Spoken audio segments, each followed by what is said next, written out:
Good evening, everyone, and welcome to the first of two scheduled meetings of the Zoning Board of Appeals. It's July 25th, 2024. But just ask everyone to take a moment, please silence their cell phones, and please note that this is being recorded for FCTV. Other than our reporter from the Falmouth Enterprise, if there is anyone here who is going to be recording this hearing, just ask that you come forward, identify yourself for the record, and let us know that you'll be recording. Mr. Chairman, are the mics on? They're not on in this room, Mr. Herbst. They're not on in this room. The microphones in here are for the benefit of FCTV viewers, and the microphone at the podium does not amplify your voice. It's for the benefit of those viewers as well. Oh, we request that you speak up. Fair enough. I'll introduce the board. Starting at the audience's far left is Jerry Patamus. He's an associate member. Hank Duffy, who's a full voting member. Mark Finneran, who's a full voting member. My name is James Morse. I'm a full voting member. Suzanne Murphy, who's a full voting member. Scott Peterson, who is the vice chairman and a full voting member, and Tony Pedrucci, who is an associate member. We're also joined this evening by Noreen Stockman, the zoning administrator, and Ashley DeMello, our recording secretary. Mr. George Pucci, who is special town counsel on this project, is en route. He is running a few minutes late due to traffic. The only thing on this particular meeting's agenda is a continuation of hearing 09323, Falmouth Southerly LLC, requesting a comprehensive permit to construct 300 units of rental apartments throughout 5 separate buildings, a clubhouse, and amenities. Subject properties are number 0 and 375 Sandwich Road. Just to remind everyone, this hearing has been closed. There will be no more public comment or testimony taken at this hearing.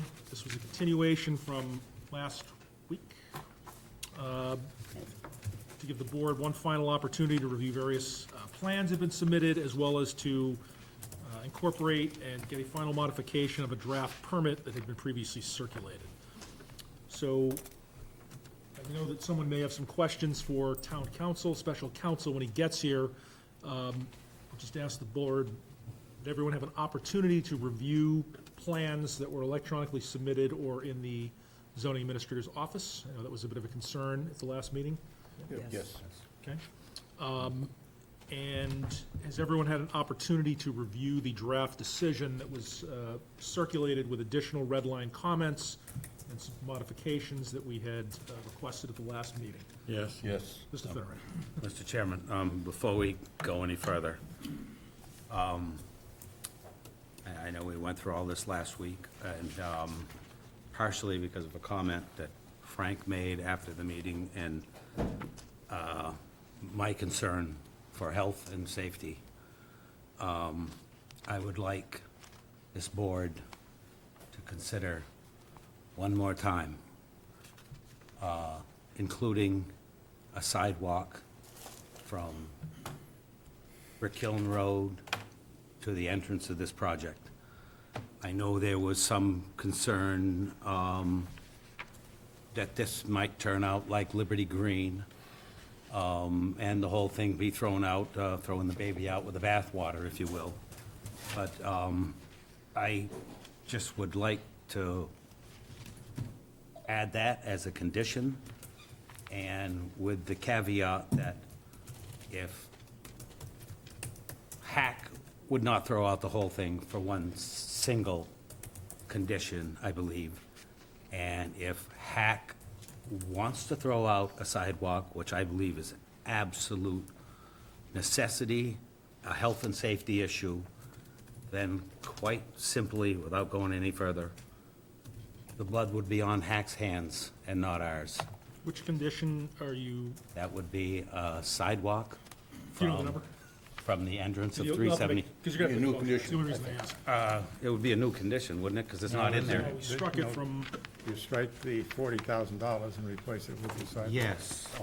Oh, God, I do not know, but if you have Find where time. it was, though. should be a red line somewhere, so it'll be easy to Yeah. find.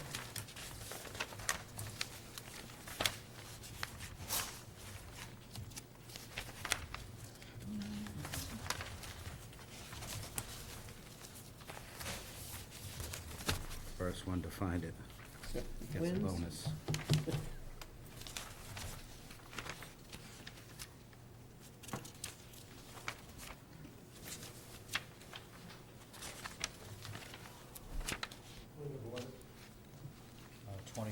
What's the point of order, sir?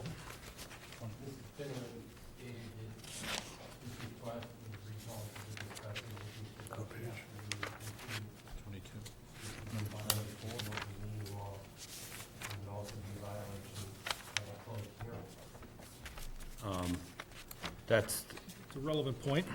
and also I can say that you couldn't conclusively say that that was what affected me, because I pushed hard for this before, and I've believed this from the beginning. And that's evidenced by my actions last week.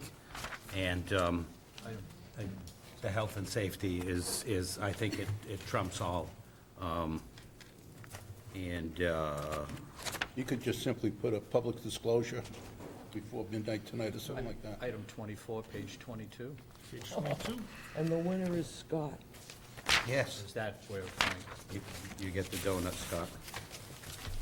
Yeah, coincidentally, that's what we work for.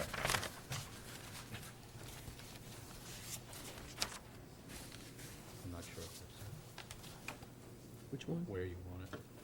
The new item 24. It's the first one on. First, top On of the page page, page 22. 22, the draft Yeah, decision. item 24.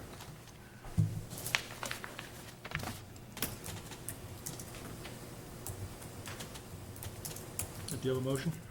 I motion that the, I think we should wait for council. that's why I thought that, Just going to make a motion. We're not going to, we can get Yeah. into discussion of it once town council arrives, but just procedurally, my motion would be that the applicant pays for the construction of a sidewalk from Bricksit Kiln Road to the extent, to the entrance at 375 Sandwich Road, is there a second? Side of With the- it. Which side of the road? on the east side of the road.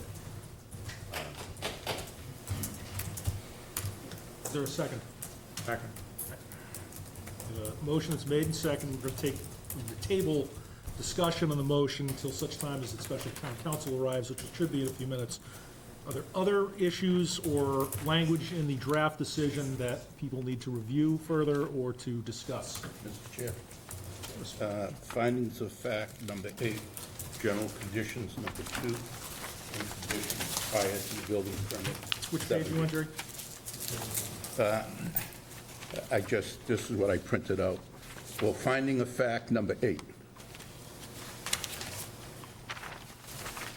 So that'd be page 18. Town council, town's Great Pond targeted water. Yes, that's the one. It's on page 18. Okay. And I could just tell you without, then wait if it gets seconded or not. I think we should add, after the Great Pond watershed, beyond that which is allowed by the approved CWMP. It's my understanding, generally accepted practice for vacant land, and what Amy Lowell had discussed was that all vacant land had a certain load application applied to it. It's just general planning purposes. So that would be that reason. I don't think it changes the intent. What it really would say that they cannot add any more nitrogen other than what is already allowed for in the CWMP. I'll second that. Number 8. Just to On make 18. sure our recording secretary, Now, whereabouts, sorry to interrupt, Mr. Patamus, whereabouts did you want to After add gr- that language in? After into Great Pond watershed, Okay, I'd add beyond that which is allowed by the approved CWMP plan, or TWMP.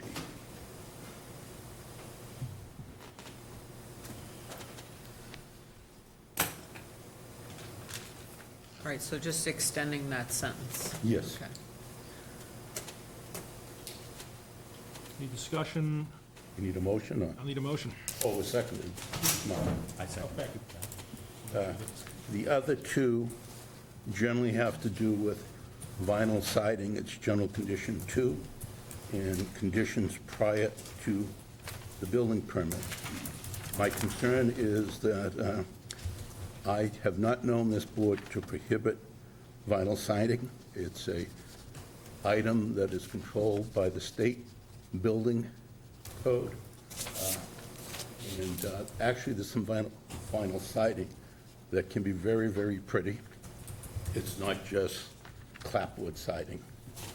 So recommend that we eliminate the word vinyl siding is prohibited under general condition number 2, for the reasons I just stated. Is there a motion? I'll make a motion. Is there a second? Motion fails, no second. I'll try for the next one. Should probably not. Eliminate no vinyl siding under conditions prior to building permit for the same reason. It's a building code issue beyond our scope. Is there a motion? Yes. Is there a second? Motion fails to receive a second. Anyone else have any changes? I had one under procedural, I wanted the date of the Plan B from the decision. I could be overlooking it. So the dates are referenced within the decision. At the section of the decision where all the plans are listed.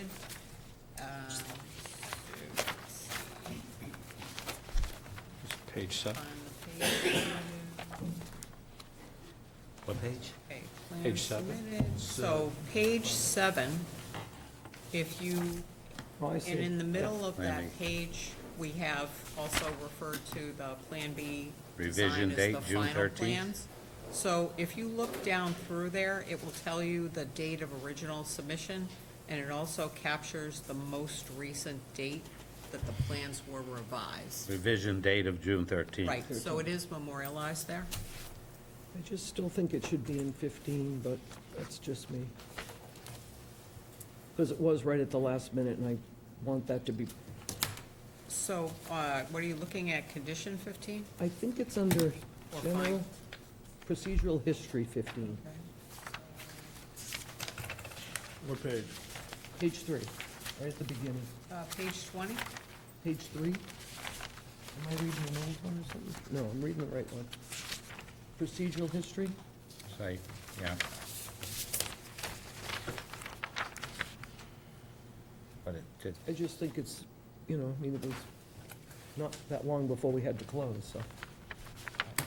it gets more specific in the other one, though, In which one? in the one we just read off of. Yeah, no, that one can stay. I don't mind it being in Just two wanted towns. to be, Yeah. I don't think it hurts. Okay, so just to add in the final June 13th. Revised plan, revised date. Plan B, you could write dated June 13th, in parentheses, right next to the Plan B in parentheses. Any member of the board have an objection to putting it in the earlier part of the decision as requested by Ms. Murphy? No, for the sake of continuity, I think it's proper. That will be done by unanimous consent. Do I need a motion? No, it's unanimous consent. Okay, unless you want to make one. Just ask. Why doesn't everyone just take a minute, just go through one final time? Hopefully our counsel will arrive by then. We can address the other pending motion. You guys done this one already? There he is, good timing. Saw it coming. Good evening, George. Welcome to our traffic. And then there was a apocalyptic rainstorm that I, Oh, did and you I get got rain? coffee all over my Oh, shirt, no. just to make it worse.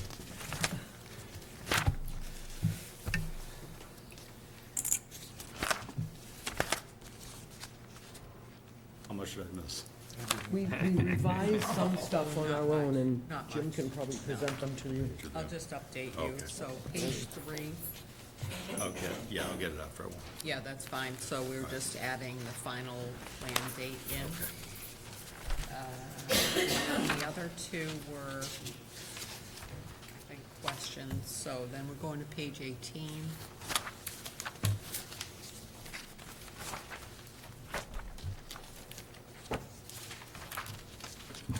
And Mr. Patamas had proposed to add language in, so following Great Pond watershed, he wanted to add in the language beyond what is allowed in the TWMP plan.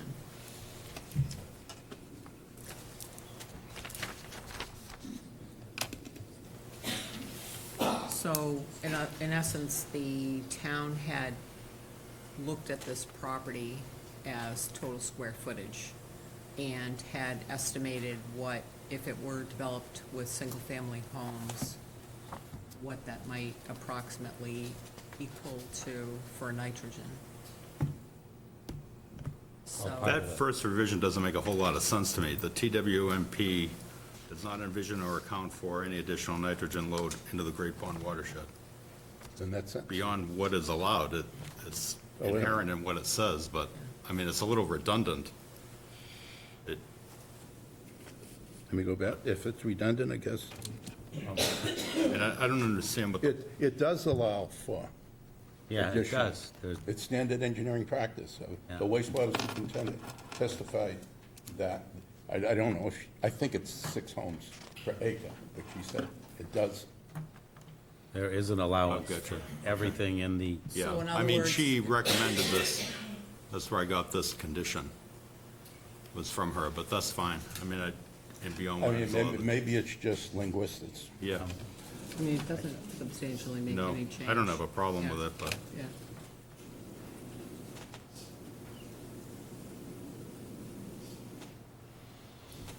I think it makes it clearer that Yeah, we're and not this- allowing any more nitrogen. the CWMP does account for every acre and lot, isn't that, Vacant. you know, Yeah. vacant? Okay, and then the only other item we talked about was, We have a table motion right now. oh, do you want to vote Page that? 22, Yeah, the second one, I think. yep. The other ones didn't. Okay, so then the other one was right at the top of the page, number 24, on page 22. We had listed that the applicant Yep. had offered the financial contribution, and Mr. Finneran proposed that we swap that with requesting the applicant to pay for a sidewalk from the entrance of 375 Sandwich to Brick Hill Road On the easterly side, on the eastern side. As stated at the As beginning of the stated. hearings, right? initially. By the applicant. That was initially offered by the applicant. Yeah, are you looking for my recommendation, or are you? Yeah, I am. I don't know about anybody else, but I am.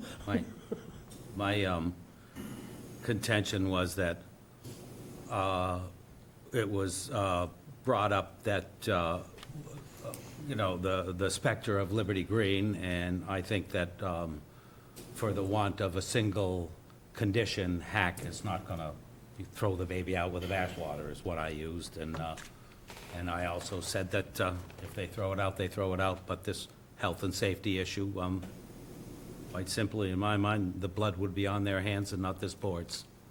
So the only thing I would say is, a couple of things, is you can order off-site improvements if they're related to the project, to impact by the project. You know, paying for this, is it 100% attributable to the project that you're making them pay 100% of the sidewalk? And then the other, and are you making it like contingent if the town goes forward with construction of that sidewalk? Well, my contention is that adding, just grab a number, 900 people to the flow, I mean, it's just an extreme health and safety issue. I mean, there's going to be children there. I mean, it's, and the applicant offered it in the beginning. And then somehow it got withdrawn, and like I said, if Hack wants to throw it out, let them throw it out. If they want to modify it, let them modify it. But at least we show that this board has genuine concern for the health and safety of. Yeah, I don't have a comment on it other than what I said, that if the board thinks that it's, there's a nexus between the need for the sidewalk and the project, then you can order it as, you know, as an off-site improvement that's related to the project impact. And then the other question is it 100% attributable to the project, or would they be building the sidewalk anyway? And those are just considerations to take into account. My contention or counter to that is they would be 100% responsible for the people that occupy that project. And again, I think thrown in the hands of Hack, and I believe that the last vote, people were concerned with the specter of Liberty Green and the whole thing being thrown out for one simple condition, and I just don't see how that would happen.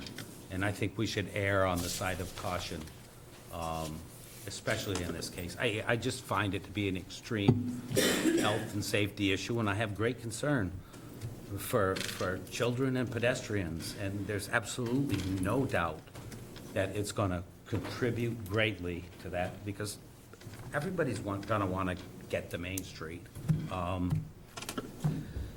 No, I respect what you, so I just leave it to the board. I mean, I've said what I have to say about the parameters, so. Jerry had his hand up for the moment. Yeah, I guess I go back to, we had subject matter experts, highway engineers chime in. It was reviewed by their highway engineer.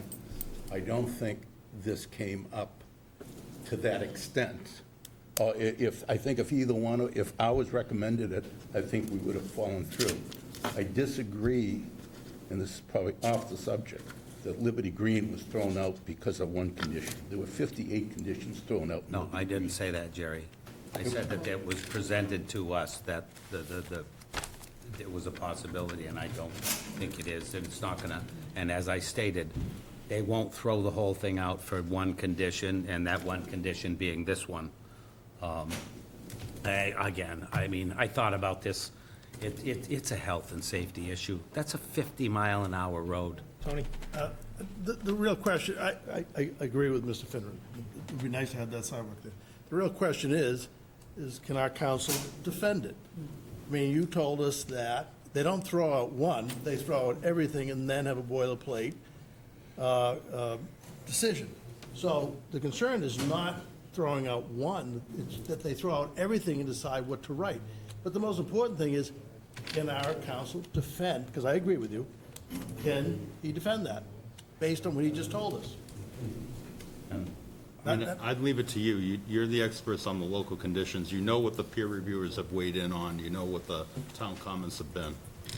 I mean, if you can make the case that it's 100% attributable to the project, order it. But the point about conditions is absolutely correct. It would be nice to have a saving clause. If anything is deemed invalid, the rest shall be in full force and effect, and it doesn't work that way. So if the developer appeals, they typically will appeal a laundry list of conditions, and then you're just faced with that de novo review. And it might be safer to increase it from 40,000 to another number, but no one is telling us what that number might be per foot, per lineal foot. If you had that, I would increase it using the number. Okay, I'll throw a number out there. We're looking at an $80 million project. I'll throw $200,000 out there. The number issue is a problem, because usually what happens with a number is a particular infrastructure project has been bid out. So you have a reasonable approximation of what the total cost will be. Then you figure out a percentage, usually based on recommendations of peer reviewers, the percentage that's attributable to the project. Then you come up with a dollar figure. So I recommend against just sort of randomly assigning dollar figures. And having said that, $40,000 is obviously ridiculous. I can't pave my driveway for that. So that's not the issue. But then you picking a random number is equally Can I ask you, indefensible. wouldn't their decision, they would look at everything, and the fact that the applicant offered this in the beginning on numerous occasions, I mean, he didn't just pull that out of the hat. I think it was obvious to him, and I think it's obvious to all of us. And like I said, I just would rather have, if something happens, and I've been thinking about this since that, and before, it's dangerous, and just, there's gonna be, like I said, conservatively, 900 people in that project, and they're all gonna wanna walk, ride a bike, traverse down to the sidewalk that exists, and I just, again, I don't mean to be dramatic, but I don't want this blood on this board's hands. Mr. Chair, I think that's overly exaggerating blood. It's a dangerous road. We have comments from our peer review. I think the board should either move ahead. I think, besides Mark and myself and Mr. Bertucci, we've said all there is to say. Council's gonna defend the best they can anything we do. He gave us his advice. Well, Can we move the question? I have one more comment.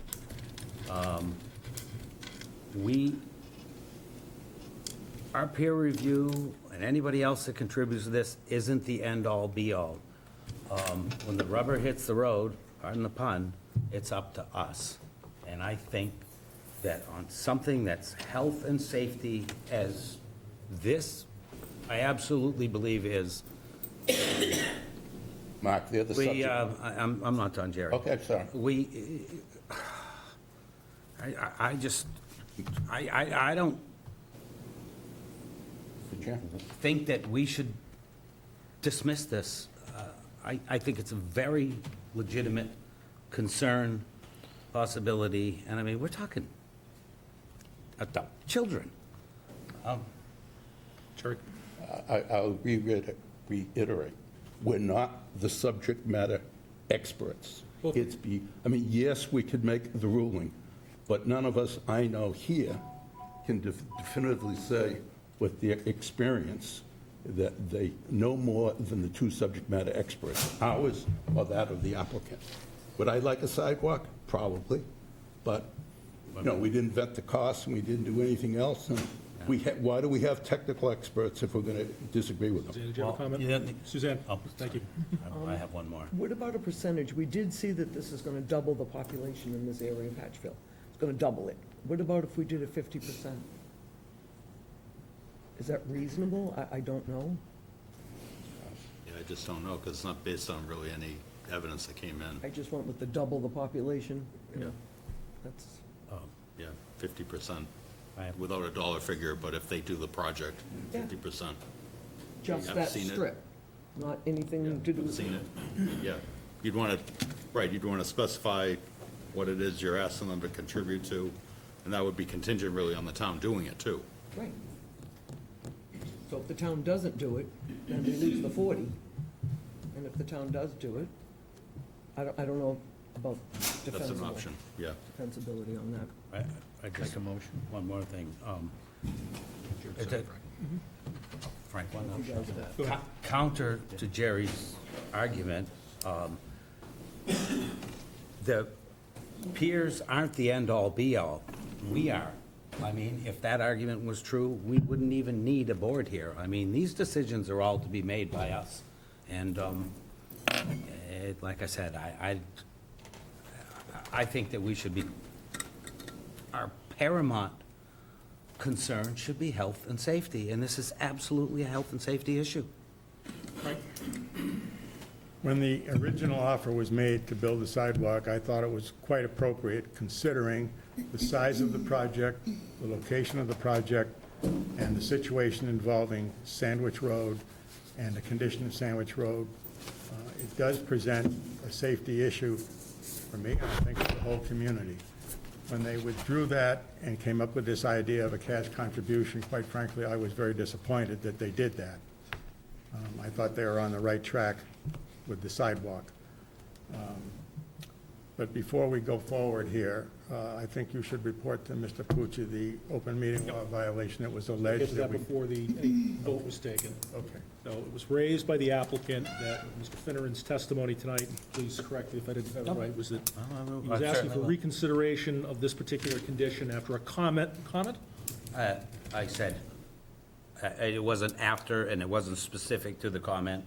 I started by mentioning this concern that hadn't left in, and also Frank made a comment The after the comment was made meeting. after the meeting. But I think that's, I mean, I pushed for this thing before. It did not change my mind. I mean, how long did we spend on this last week?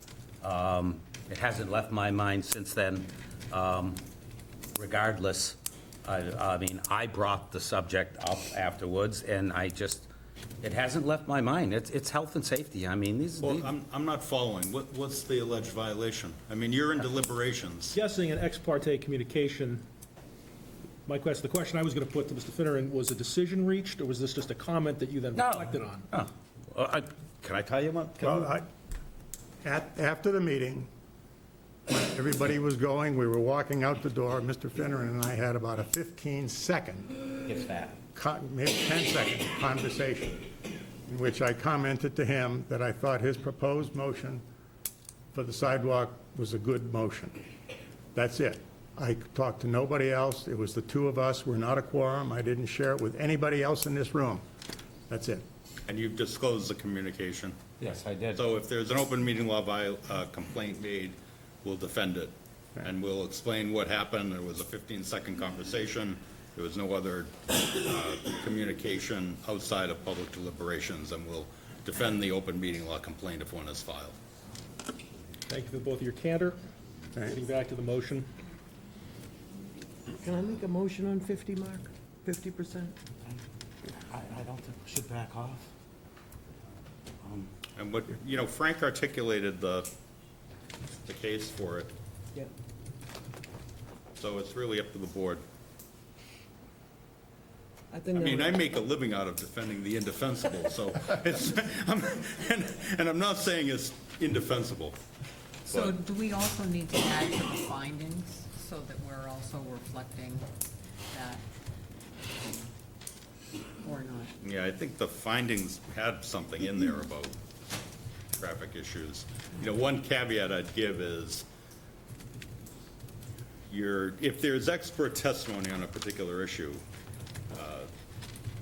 you're free to choose, one competing expert opinion over the other. You're not really entitled to just reject expert opinion without any countervailing expert opinion. Can I? So in other words, it's not within your purview really to say, yeah, all the experts agree on this, but I disagree. That's tough to defend, because then you need expert testimony to present, to defend it. Can I make Having said that, I still think it's within the concern that Frank articulated. If you think that the impact of this project, calls for that, you can order it. You can order it contingent on the town doing it, or you can just order that it has to be done and they have to pay for it. Can I just make a point on the timeline? When our peer reviews went through all this, this was the proposal to pay for the sidewalk on Sandwich Road was still part of the process. It was removed after all peer review. It came up to us as the $40,000 thing after all that was done. It was never reviewed or re-reviewed by a peer engineer, so saying that they commented on it at all is not a valid argument. It contained in the thing, so he'd have no reason to comment on it, because I'm sure they thought it was absolutely and entirely acceptable, as I think anyone should. And again, health and safety. We have in findings of fact number 5, which we've all apparently agreed upon because no one has asked that it be amended. Sandwich Road is a high-volume, high-speed roadway presenting a safety hazard to pedestrians with no sidewalk at this section of the road. That's one of our findings. It's an agreed-upon finding. What is the timeframe? If the town goes ahead with a sidewalk 10 years from now, it doesn't matter, they have to go ahead with a sidewalk within the timeframe of the permit or the permit appeal? Yeah, I mean, it depends on if you add the condition and how you order it. If you do it Suzanne's way, it's gonna be contingent on them doing it, the town.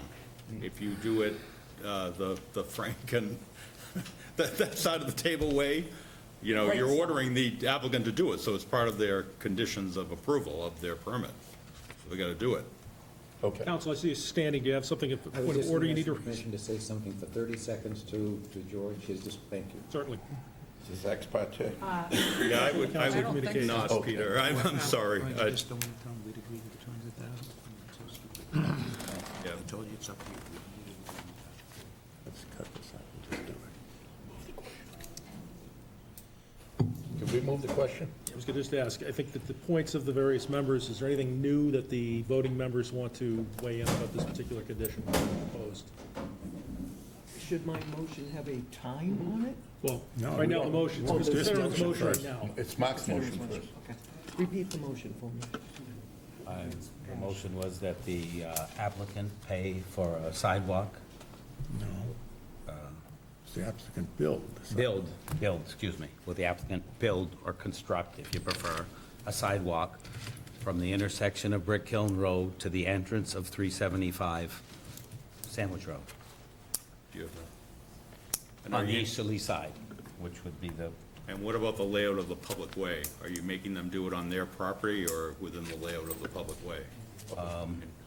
well, I know that there's already a public way, and I know that there's already whether you can admit it, there's already a sidewalk plan.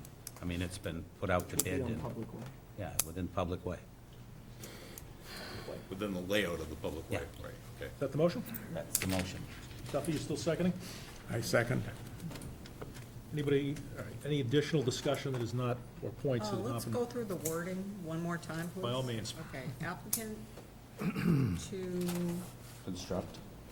you're asking them to construct versus, No. Contribute. You're asking for Yeah. construction. Yeah. their Construction of public construct. way. A sidewalk on the east side of Sandwich Road, from the intersection of Brick Hill Road to the entrance of 375 Sandwich You Road. talk quicker than I can write. Okay, applicant to construct sidewalk on east side of Sandwich Road, From the intersection of Brick Hill intersection of Brick Kiln to the entrance of to 375 entrance. Sandwich Road, within Which we should probably. the write road the layout, story. or however you want to word The it. public layout? Public layout. Public. How about landmarks? Should there be a timeline to it too? Prior to the, Should be when, upon, should be Right. completed when the project's completed, Prior to occupancy? Prior to prior to, yeah, final CO or prior to, initial prior to occupancy. Last. What's wrong with that? Those are good words. first building? but they're going to You develop have in to define phases. As a- Well, the that's right. occupancy of any part of the, as soon as there's prior somebody to living there to application protect, we for want to the protect them. certificate of occupancy. Or occupancy permit. It would be in that section. Prior to the issuance of certificate of occupancy. I like that. I don't love thinking about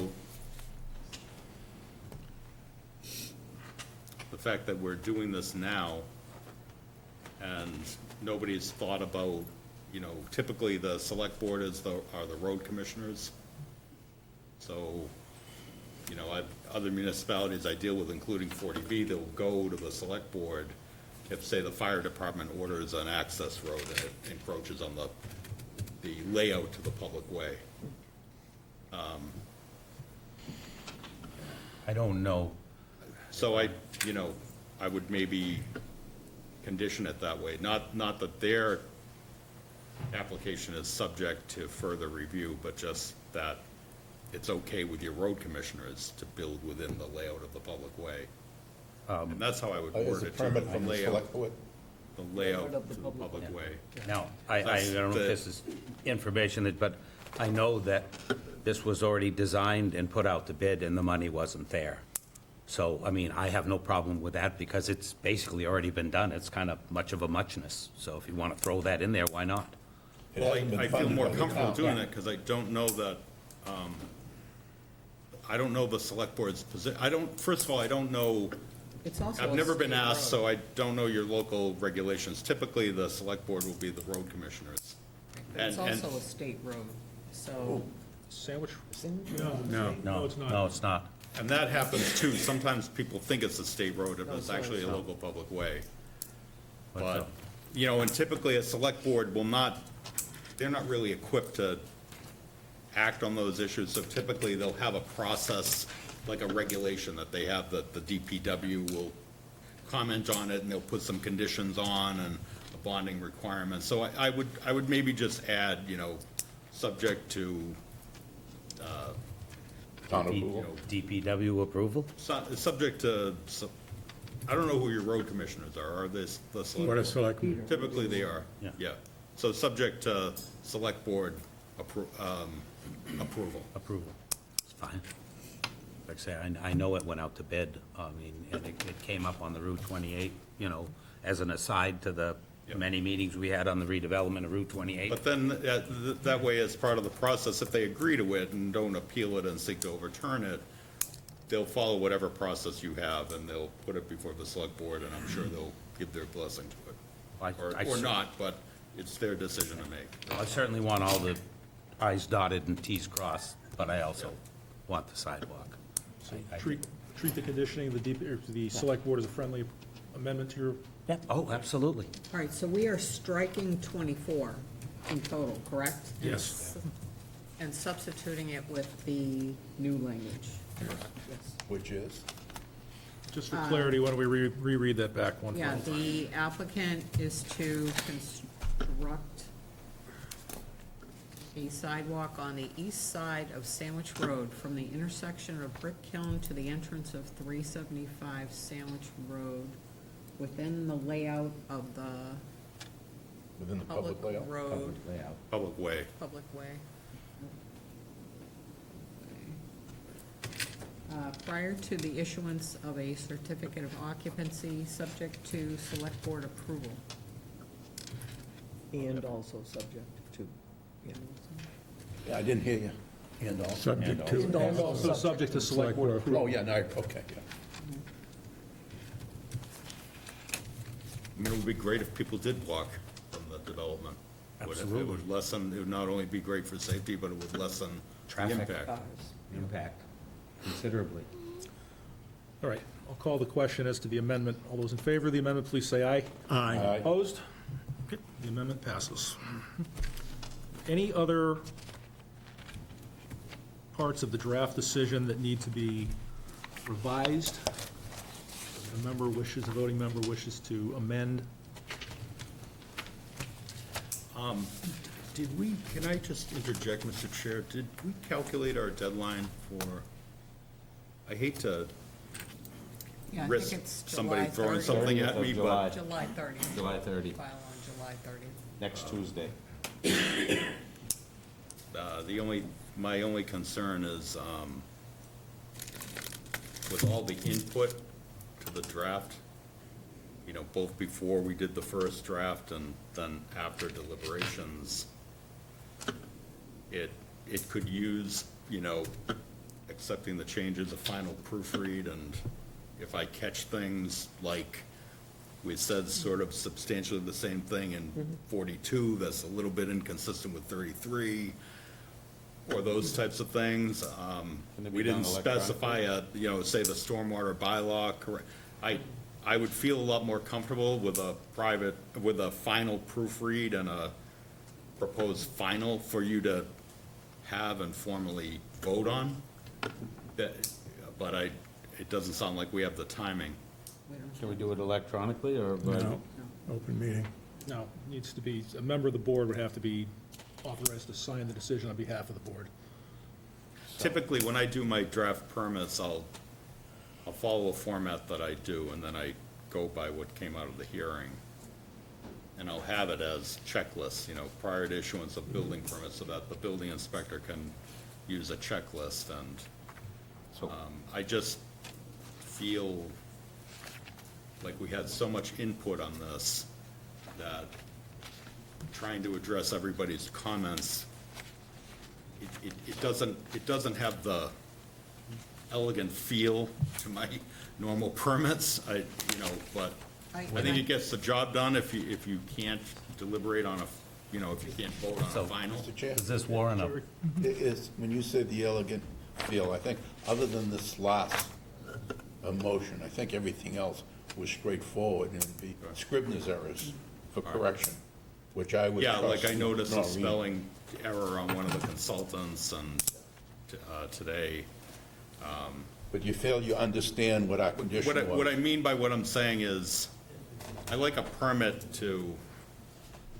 for somebody, not just the building commissioner or the board, but even a member of the public, to be able to read it and understand it, you know,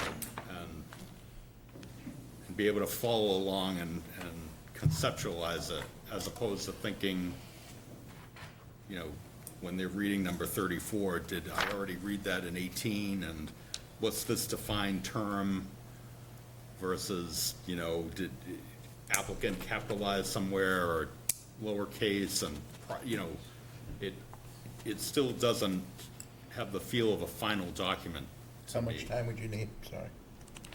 10 minutes, if we read it beforehand. No, I meant him to.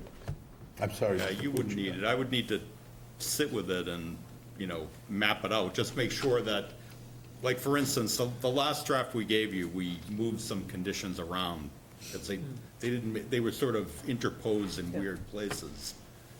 I think it could benefit for one more of that, but if we don't have time, we don't have time. We'll deal with what we have. I read this with all of the changes from the previous meeting and the last meeting, and I think you did a very good job of capturing our intent. Okay?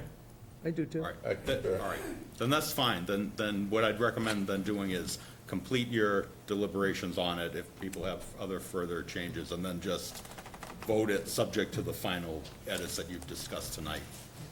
And I would propose that we move this number 24 that we were substituting actually to the section called conditions prior to CO, because that's where it would now belong, right?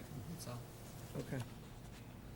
So that means Any renumber. objections to moving it per No. the suggestion of the zoning administrator? That'll be adopted. No. Her field of expertise. Okay, so, seeing that there are no additional edits or revisions, does the board need time to discuss what the findings and conditions of this special permit are before we vote it up or down? I hope not. It's been a long 10 months. Last chance. Any additional discussion for the board? And people are comfortable, Jim, with, did folks have a chance to look at those final plans? Yeah, I addressed that at the We beginning of did the meeting. ask that, yes, we did, yes. Thank you. That really is the type of thing you want to be cautious Definitely. of, that, No. all right. I did. Someone want to make a motion? Close the meeting? No, we're closed. This is to approve or deny. I'll make a motion to approve the comprehensive permit as presented and reviewed and discussed by us tonight. Seconded. For the benefit of the audience, special permits require a simple majority of 3 votes. What did I say? I said comprehensive permit. special. Special. That's a comprehensive. Comprehensive. This is a comprehensive permit. It requires a Right. simple majority I vote of thought 3 you said, members. I You thought said you special. said special, yeah. Okay. The approval of a usually comprehensive special. permit requires a simple majority of 3 votes. There you go. All right, motion by Mr. Duffy, seconded by Mr. Patamus. Roll call vote. Mr. Patamus. Thomas, aye. Mr. Duffy. Aye. Mr. Finneran. Aye. Ms. Murphy. Aye. Mr. Morse is aye. I vote of 5-0, the comprehensive permit of 09323 is approved by the zoning board, subject to the conditions and findings incorporated in the decision. Regarding signing of the permit, is there a motion, or somebody want to make a special motion authorizing one or more members of the board to sign the permit when it is complete, so they can be recorded? Who can sign it? Doesn't It can be anybody that the board wants to Yeah. disseminate. The chair, I move the chair. chair, Sign it. vice chair, clerk? So any one of the officers is authorized to sign the Yes. decision? Yes. Is there a second? Second. Any discussion on the motion? Seeing none, all those in favor, please say aye. Aye. Aye. Anyone opposed? The motion carries. I thank the board for their deliberations and work on this over the last 10 months. Thank you, George, too. Thank you, Mr. Pucci, for your diligent and candid advice to us this time. Did you have other items on? That concludes all issues under the meeting agenda for 5:30. We will now transition to the second meeting of the board, starting at 6 o'clock.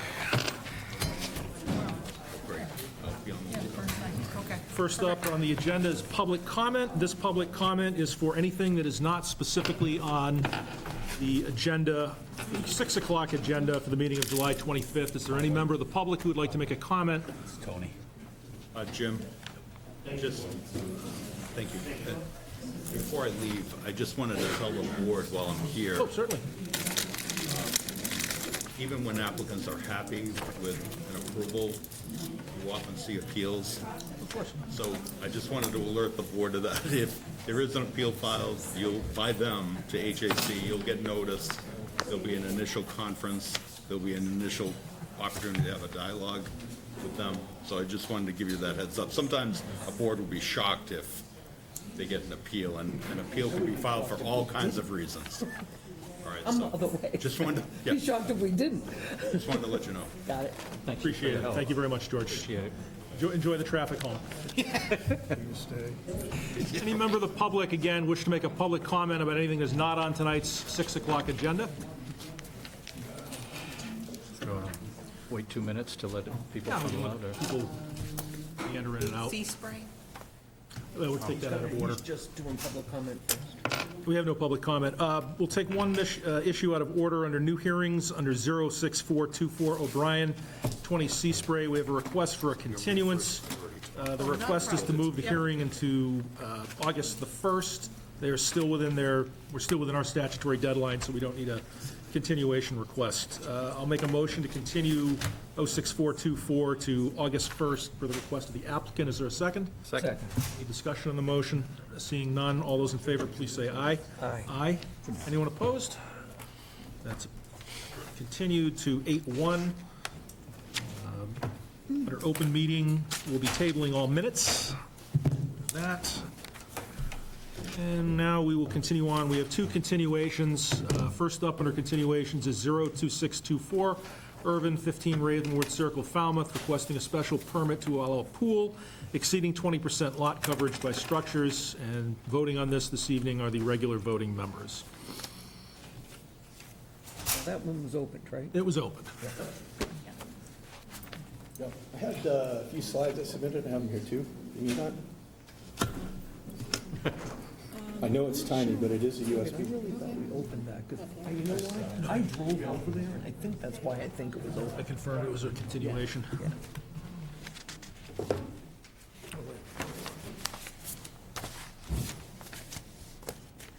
I feel like I just lost it. I really did, but I'll take it.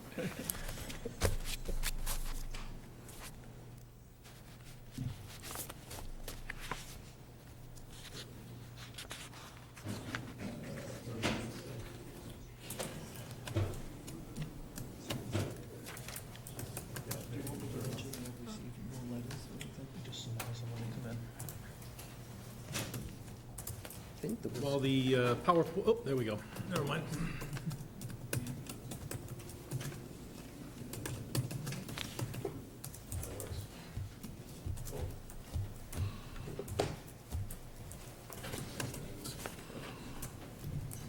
Excellent. Larry Irvin, Stephanie Irvin, I think as you summarized, we're asking for a increase in lot coverage from 21% to, or 20% to 21.4% to allow for a pool. I know there was, my wife attended last time, kind of outlined the project. I know there were some concerns and requests around what the sound levels would be. Some of one of our neighbors had expressed some concerns around sound levels and containing the sound and that sort of thing. So what I thought might be helpful and what I've provided is what are the actual sound levels that the pool equipment will be emanating, and then, for how long, what part of the year will that be? So that's kind of some of the data that I put together. There's a few different pieces. There's a pool pump. We've spec'd in variable pool pumps, and they are quieter in nature. Based on the specs I have from the manufacturer, it's about 50 decibels, which is comparable to moderate rainfall from what I found, or a refrigerator running. So pretty quiet overall, I'd say, especially for an outdoor type of device. The pool heater is the piece that does do a little bit more sound, about 60 decibels, which is kind of a normal conversation and air conditioner type of noise level or sound level. I think we were requested to look into an enclosure for the equipment in order to contain the sound.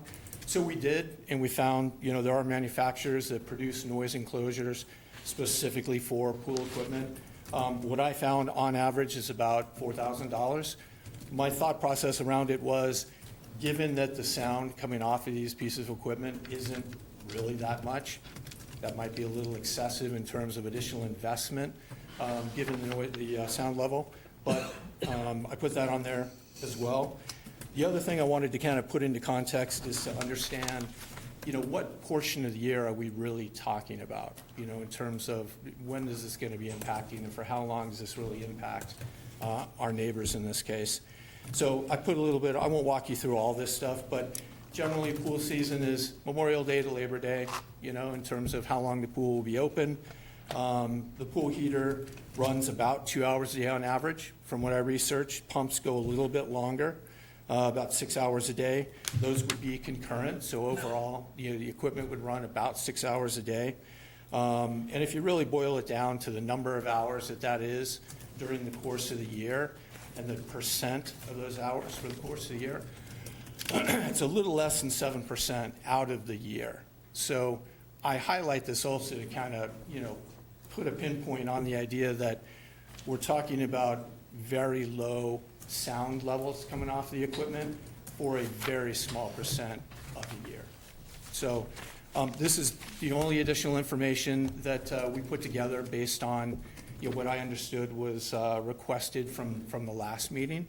The plans haven't changed. The location of the pool hasn't changed. There's nothing material, other than this that we've put together. So I am happy to answer any other questions that you might have, but this is kind of the additional information that I. If you haven't already done so, did you submit a copy of your PowerPoint to the zoning administrator? A week ago. Ever see it? Yep. Okay, A great. week ago today. Just need that for the record. Thank you. Right here. Questions from the board? Frank? No, not at the present time. Mark? I had a couple comments. After yours presentation, we had another pool, and by the plans, it looked like, and these pool pumps and are substantially smaller than they used to be. I mean, the one that was on, I believe it was Worcester Court, it looked like it was like 3 by 3 and about 3 foot tall.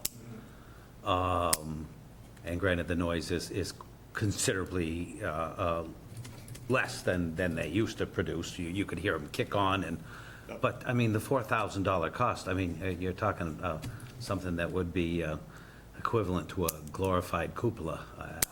I don't see how that $4,000 cost is justified. I mean, it seems like one could construct one with foam insulation for less than a quarter of that amount, but. Maybe. I'm no contractor. Yeah. And, this is the research I did online for enclosures that are weather resistant, that are designed for this specific purpose. For sure. I'm sure there's ways to do it. I guess my point that I was really trying to drive home is, it seems like an unnecessary cost in general. And I'm all for consistency in this board, and we didn't require it on that one, so quite honestly, I have a hard time justifying the expense for you if we haven't done it. Didn't do it on the last one. That's all I have to say. I have no questions. Suzanne? That was me that did all the squawking about the noise, and I went and sat at a pool, and life has changed. They're small, they're quiet, and I have no desire for you to spend $4,000 on some cage for the thing. Thank you. I just was old school. I grew up near one, and wasn't even at my house, but I knew you could hear it loud and clear. But boy, have things changed. So that was me that was kind of after your bit, but, And I was ignorant at that, last time. well, now we've all learned. Yeah, and technology's changed. Yes. There's variable speed pumps, there's unispeed pumps, which are louder. And so the ones we've scoped in are the quieter of the options, so. So thank you for helping me learn, too. Scott, any questions? No, again, I've had a pool for over 20 years, so again, you have neighbors that are nearby, think about them. If there's any way you can do some shielding, whether it's with some plantings or even a little shed roof, but try and push that sound away from your neighbors. I think that you're trying to do the right thing here, so thank you. Tony? I have no questions. I agree with Mr. Peterson. If you can shield it, it'd be a wonderful thing for your neighbors. Be very good for them, but other than that, I have no other questions. Public comment. Ma'am? You need to come up to the microphone. Thank you.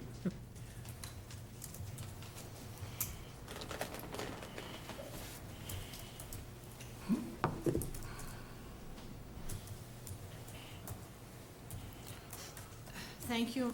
My name's Kirsten Moritz. My husband is Rod Hinkle, and he's the owner of the closest house, 7 Ravenwood Circle, the one that is likely to have some effect from this pool. I'm making comments on his behalf as he has memory loss. I did read the general data that the Irwins presented and thank them for that. However, what hasn't changed is the plan. The plan itself doesn't say, for example, whether they'll put a shed in or not. The plan itself doesn't state what the decibel levels will be of whatever is put in the mechanical box, which is so close to our property line. So there isn't a change yet in what has been given to you to approve.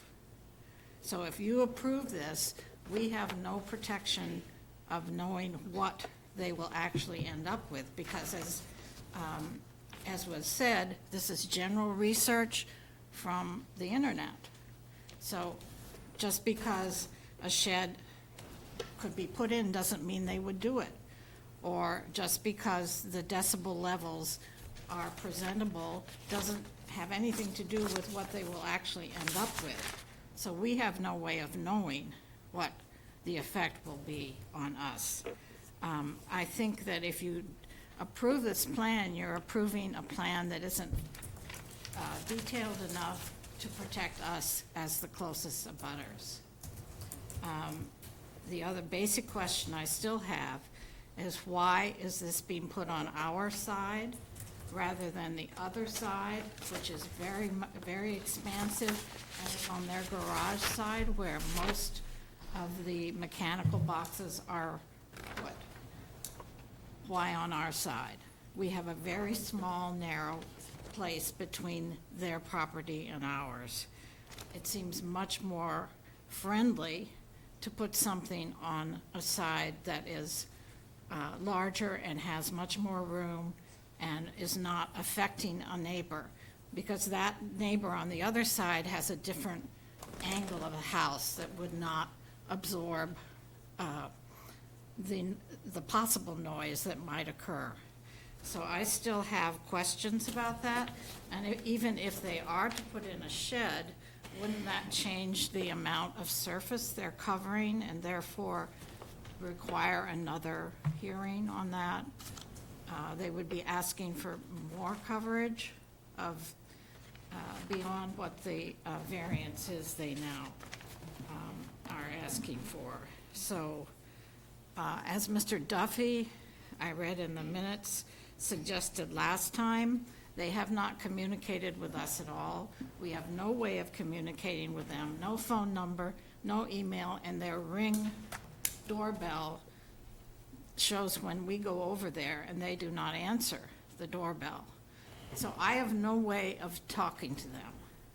They did not reach out to us at all. Putting some material together from the internet is not going to protect us.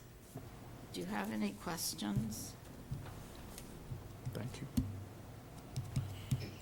Thank you, ma'am. Other public comment?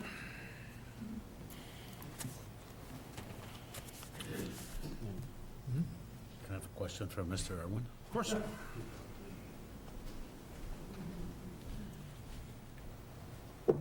Did you get this 50 decibel level from the actual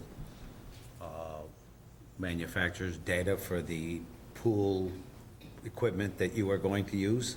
Yes. Yeah, it's from the manufacturer's specs, and, yeah. I'm aware that they're just whisper quiet, and I'm familiar with, because they use the variable speed pumps on boilers now, and they're just, first off, they're extremely energy efficient, and the noise is just considerably lower. Not that boilers are extremely loud, but you know, it starts low and shifts high, and it doesn't have that, you know, kick-on noise, which is usually the most offensive. So I don't have any further questions. Yeah, and I can tell you too, where the equipment is spec'd in our plans is against a wall of our house. On the other side of the wall of that house is the headboard of my bed.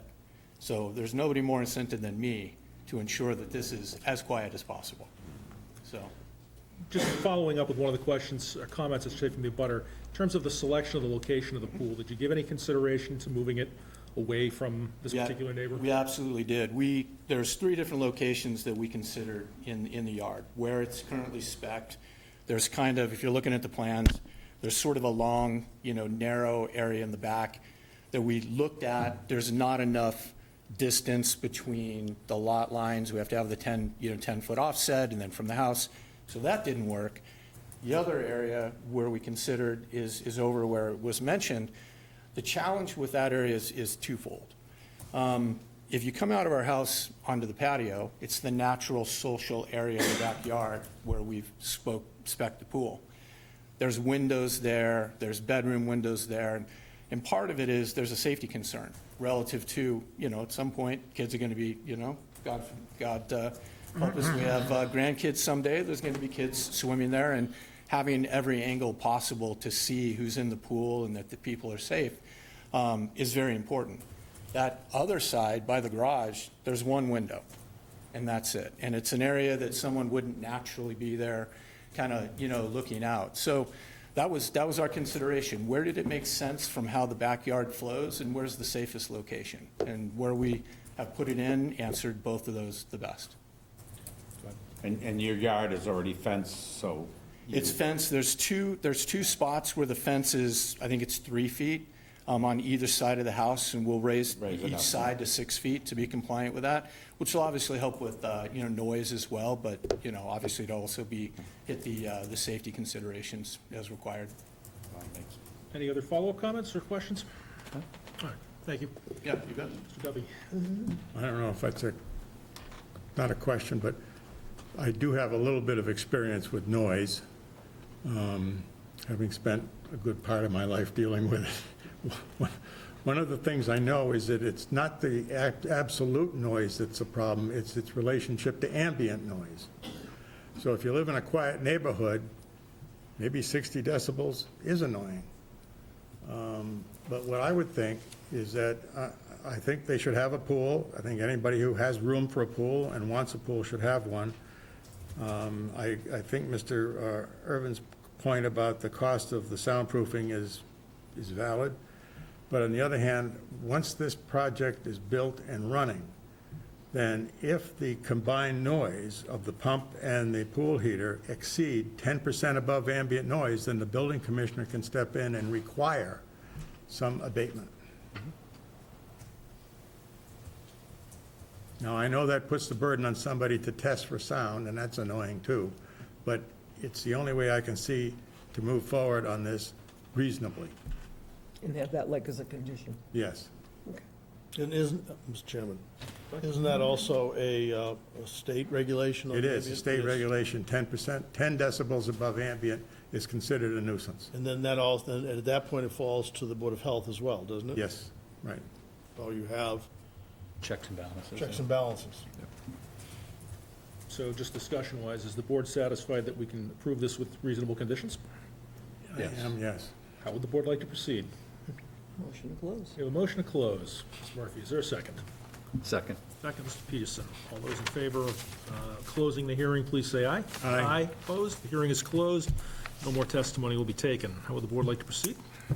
Motion to approve with conditions. Motion approved with conditions. Is there a second? Second that. Give that to Mr. Finneran. Findings? Findings. Let's see, it's in an RC zone, it's in the Little Pond overlay, Little Pond coastal pond overlay. No flood, the lot size is 15,953, it's on a public road. Existing is 17.4 over 21.4, proposed is 21.2 over 33.8. It's an 18 by 34 pool. There is a comp sheet in here. It's 240-11-3A4. I think that's about all I have. Did we have a written letter of opposition, or did we We have had- any, We did. We had, I think, 2, Ashley? 4? 4. in favor or opposition? Comments and one in support. One abutter did speak in opposition with concerns specific to noise. The hearing was continued from its original date to the second date to address the issue. We should put the applicant did decibel. Yeah, I was going to say, the applicant submitted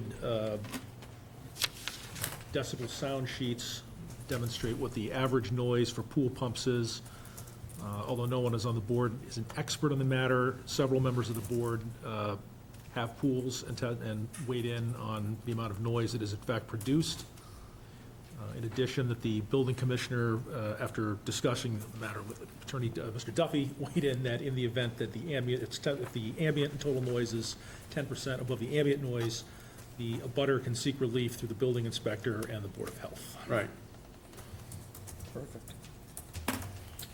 not more detrimental. Any additional findings? Noreen? Conditions?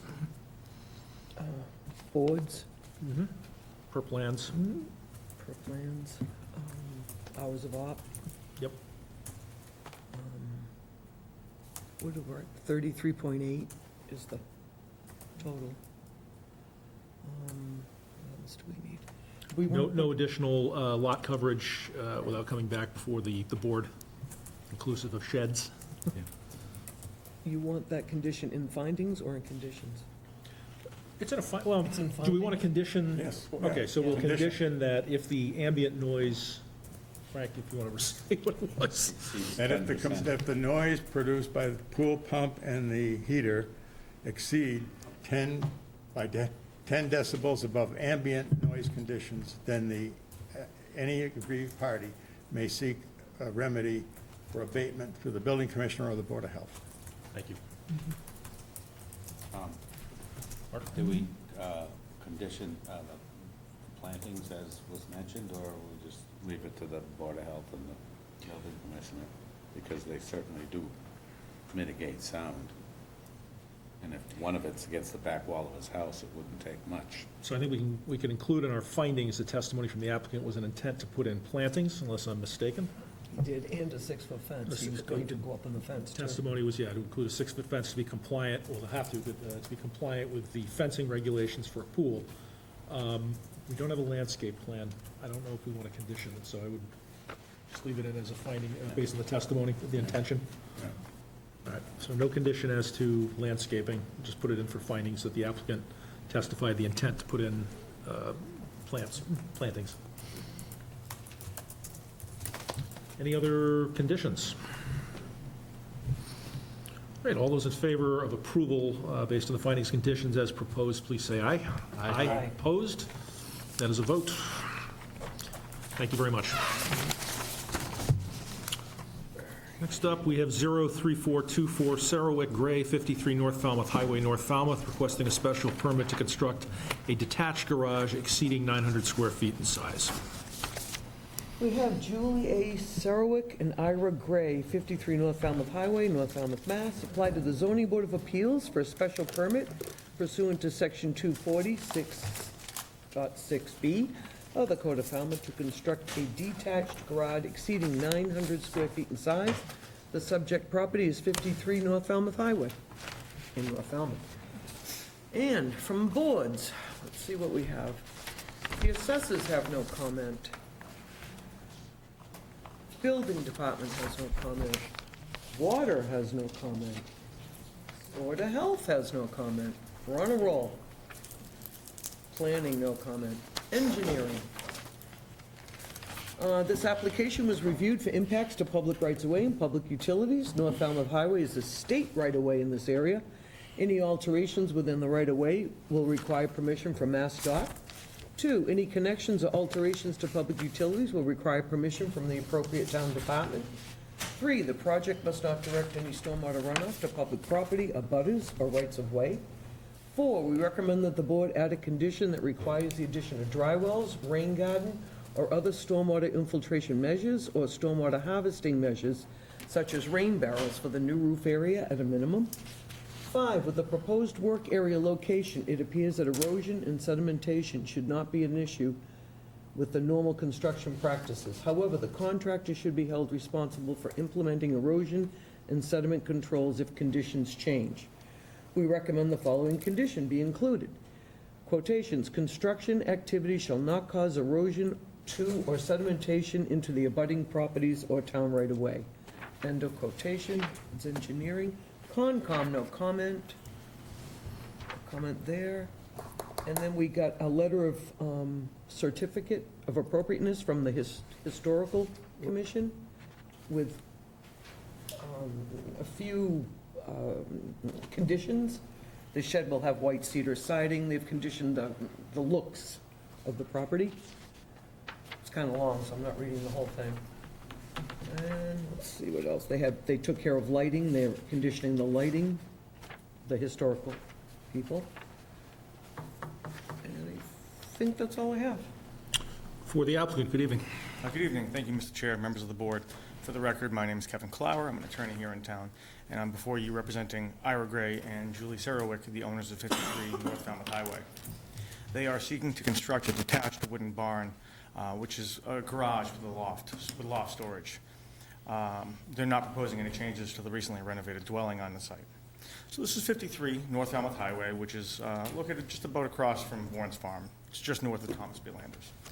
The lot is 38,940 square feet, and it's an RB zoning district. Presently, there's a 2-story residential dwelling, which was renovated substantially in 2020. That renovation expanded the 2nd story, and the applicants have owned this since 2021. So they're looking to construct a garage, a timber frame garage here at the site to provide vehicle parking and additional storage. This garage requires a special permit pursuant to 246.6B, which allows for garage space for more than 2 vehicles or garages over 900 square feet. Though there is only 1 bay, there is parking for 3 vehicles, and it is 1,200 square feet in size. There's no standards for consideration that are set forth in the bylaw for that provision, so we have to look to the standards set forth in 240.12.1E, which governs all special permit decisions. This proposal would result in lot coverage by structure of 6.7%, which is far below the 20% that's allowed. Likewise, the lot coverage by structures, paving, and parking would be only 25.2. The ridge height of the proposed garage is conforming at 19 feet 10 and 5/8 inches. They're not proposing any habitable space. The loft space is simply storage. And they are only bringing in electricity to the garage. There's no intention to bring plumbing at this time. So the threshold question under 240.12.1 is, does the proposed use have adverse effects that overbalance the beneficial effects? This lot is more than adequate in size. It doesn't change in nature. The use of the lot does not change in nature. It remains a single-family dwelling. It only increases the owner's utilization of the site. There's no impact on traffic flow or safety, and it remains in line with neighborhood character and doesn't affect public services. There's no new nonconformities created. There's no existing nonconformities. The lot coverage by structure and by structures, paving, and parking are both well under the allowed thresholds. And I believe that this meets all the requirements of 240.6.6B and 12.1E. I would ask that the board grant the special permit, but I'd be happy to address any questions that you might have at this time. Questions from the board? Start with you, Tony. This is an historic district. I don't know what shed the Historic Commission approved, because I don't see any of the plan. But is there approval from the Historic Commission with regard to the proposed garage? Yes, that's what the Historical Commission approved, was the garage. You do have, I thought it said a shed. It did say shed. It said shed. No, it says the whole project. There's 2 separate approvals, Right. one for a shed and one for a garage. And I right. think part of the problem for the board is we have a plan that doesn't show where the shed would be. Yeah. I don't know that we have a plan that reflects that, but I'd be happy to submit it as a condition. Could you point out where it's going to be on the plan and before you submit a revised plan? I'm not that concerned, given the lot size and coverage, but... 6%. Yeah. On the online version? Well, there's two different ones. Is there a different date?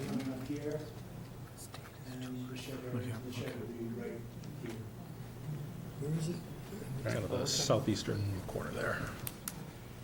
So Beyond the not- back so corner of not- the building? Not closer to the west than the house, behind the No. facade of the house. No, it's on the opposite side from where we're proposing the garage. But not close to the street. But that's okay, No, yeah.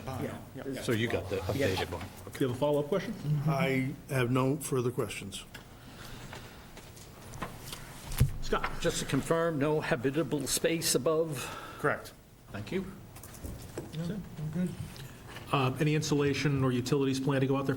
So there is electric going in. I don't know, you intending to, Insulation, not. insulate, yes. But it will be storage use. I'd rather not prohibit habitable space. There's no intention to put it in, but I don't want to condition that it can't be. At some point, we'd have to come back and amend plans. Right. Thank you. Mark? Nothing. I'm jealous. It's actually a Vermont timber frame barn that they're I constructing. could smell it from here. Don't get him going. I mean, it's my one chance to appeal to him for this. One chance, that's all you get. You're done. You're finished for the year. Shot my shot. Anything else? Frank?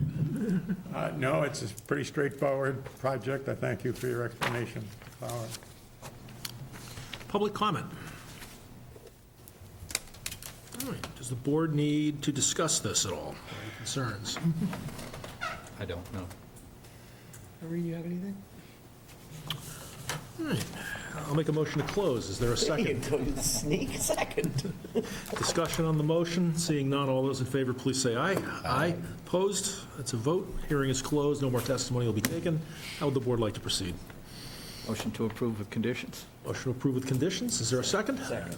All right, findings. Findings, we're at 53 North Falmouth Highway. It's in an RB zone, not in the flood zone. Lot size 38,940, public road, state road, not just public. Existing is 3.6 over 20.9, proposed 6.7 over 25.2. And Jim has the height.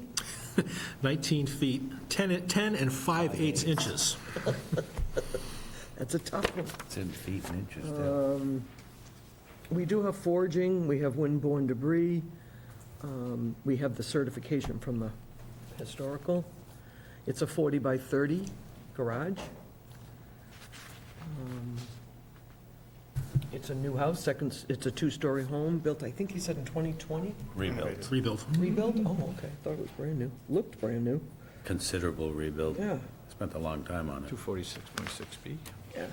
246.6 feet, that's right. A specific finding that the lot is suitable for the proposed use based on its size. No opposition in the file, none offered at the hearing. The original plan indicates there is no shed on the original plan. Applicant has stated they'll provide a revised plan. Board did receive testimony from the applicant and the owner as to the location of the shed. Both the shed and the proposed project received a certificate of appropriateness from the Historical Commission. Testimony was that it would be a wooden Vermont post and beam garage. One entrance, but suitable for 3 or more cars. There will be electricity to the barn. Any additional findings? Conditions?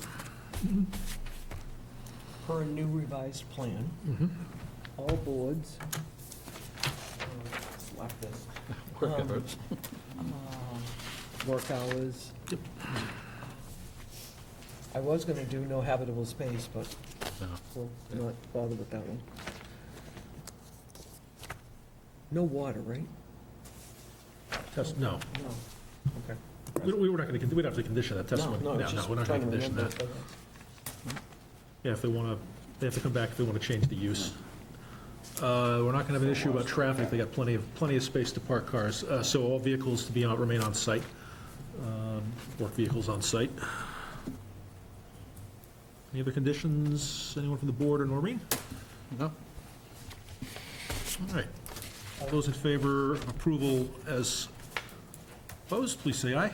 Aye. Opposed? That is a vote. Thank you very much. Thank you. That concludes all continuations.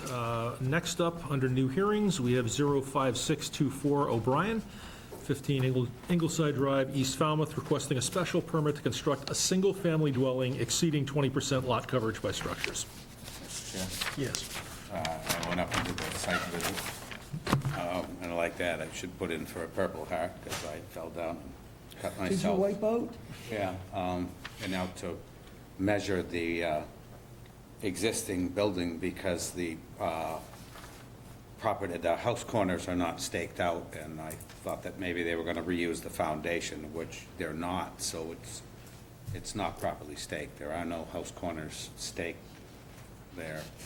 So, I mean, in the interest of being consistent, it's not properly staked. Asking for continuation. Mr. Clower, are you aware that it was not staked? Well, the property was staked is part of the problem, and we've had an issue with some of the stakes being removed. We've actually gone back out and restaked, and to the point of having a police officer come and inform someone that they're not allowed to remove stakes. So I can tell you that this property has been staked more than once. I have a copy of the staking plan I'd be happy to submit. If we need to continue for that purpose, we'll certainly do so. But it's a bit unfair because we have staked it twice, and some of the stakes have been removed. I have something. Mr. Duffy? Well, I went out and visited the property, and I have pretty much the same comment that Mr. Finneran does, but it's very difficult to look at that lot. It's a jungle, basically, or part of it is, and if you are going, if this is going to be continued and you're going to restake it, I think maybe if you did a little bit of clearing to make it easier to get up and see what we're looking at. Frank, I think you're considering the other O'Brien, which is the wooded lot with the They're foundation. both, I think, kind of a mess. Yeah, I definitely know, and I'd like to offer that, How'd you get around with your leg in a cast? oh, easy. Yeah, sure fell over. It wasn't easy. But that, I just like to, that being the case, I mean, in the future, if you have these such issues, I would suggest that maybe spray painting the ground as well. I mean, if somebody is consistently removing the stakes, but, I mean, I stumbled, for want of a better word, around the place, and I couldn't, I couldn't pace anything off, but I did measure the foundation, and it didn't jive, and of course, the jog wasn't there. And, I mean, it's, So we require staking, I mean, I don't know what to say, I mean, you do have a. Point is in order. Procedurally, we've required staking. We've had representation from the applicant's attorney that it was previously staked, stakes have been removed. How would the board? Twice. Twice. How would does the board wish to consider the project, or does the board want the property to be staked so that they can see the delineation of work on the four corners of the lot lines? I would like to see it. It's so tight. It is. It's as tight as it gets. Yeah, I look at the site, I agree with everything, it should be properly staked. It was difficult, but I saw exactly what I had to see for this board to make a determination. I had no problem, but if the board thinks it needs to be staked again, that should be staked again, but I could see exactly what I needed to see on this type of project. Certainly is an argument for a Ring doorbell. Is in your feelings? Yeah, no, I think the testimony here is that they've staked it multiple times. They had to get the police involved. I mean, they could stake it again tomorrow, and we could have the same issue. I think that we could move forward. I agree with Mark, though, our policy is definitely to have everything staked, but here we're having a situation where they're obviously being removed. It might not be there the next time either, so I'd say we move forward this evening. Looks like we have 1, 2, 3 in favor of a continuation and 3 in favor of proceeding. Anyone want to change their position? I think we should certainly make note of, Proceed. You want to proceed? Yeah, I'll proceed. You want to proceed? Yeah. All right. and I think we should, in such circumstances in the future, I mean, spray paint an X there, because we could find the, I mean, because I generally search, and I'm just kind of a stickler for consistency. But it is a valid argument, Kevin. I can't deny that, and such things unfortunately can happen. Was that police report generated?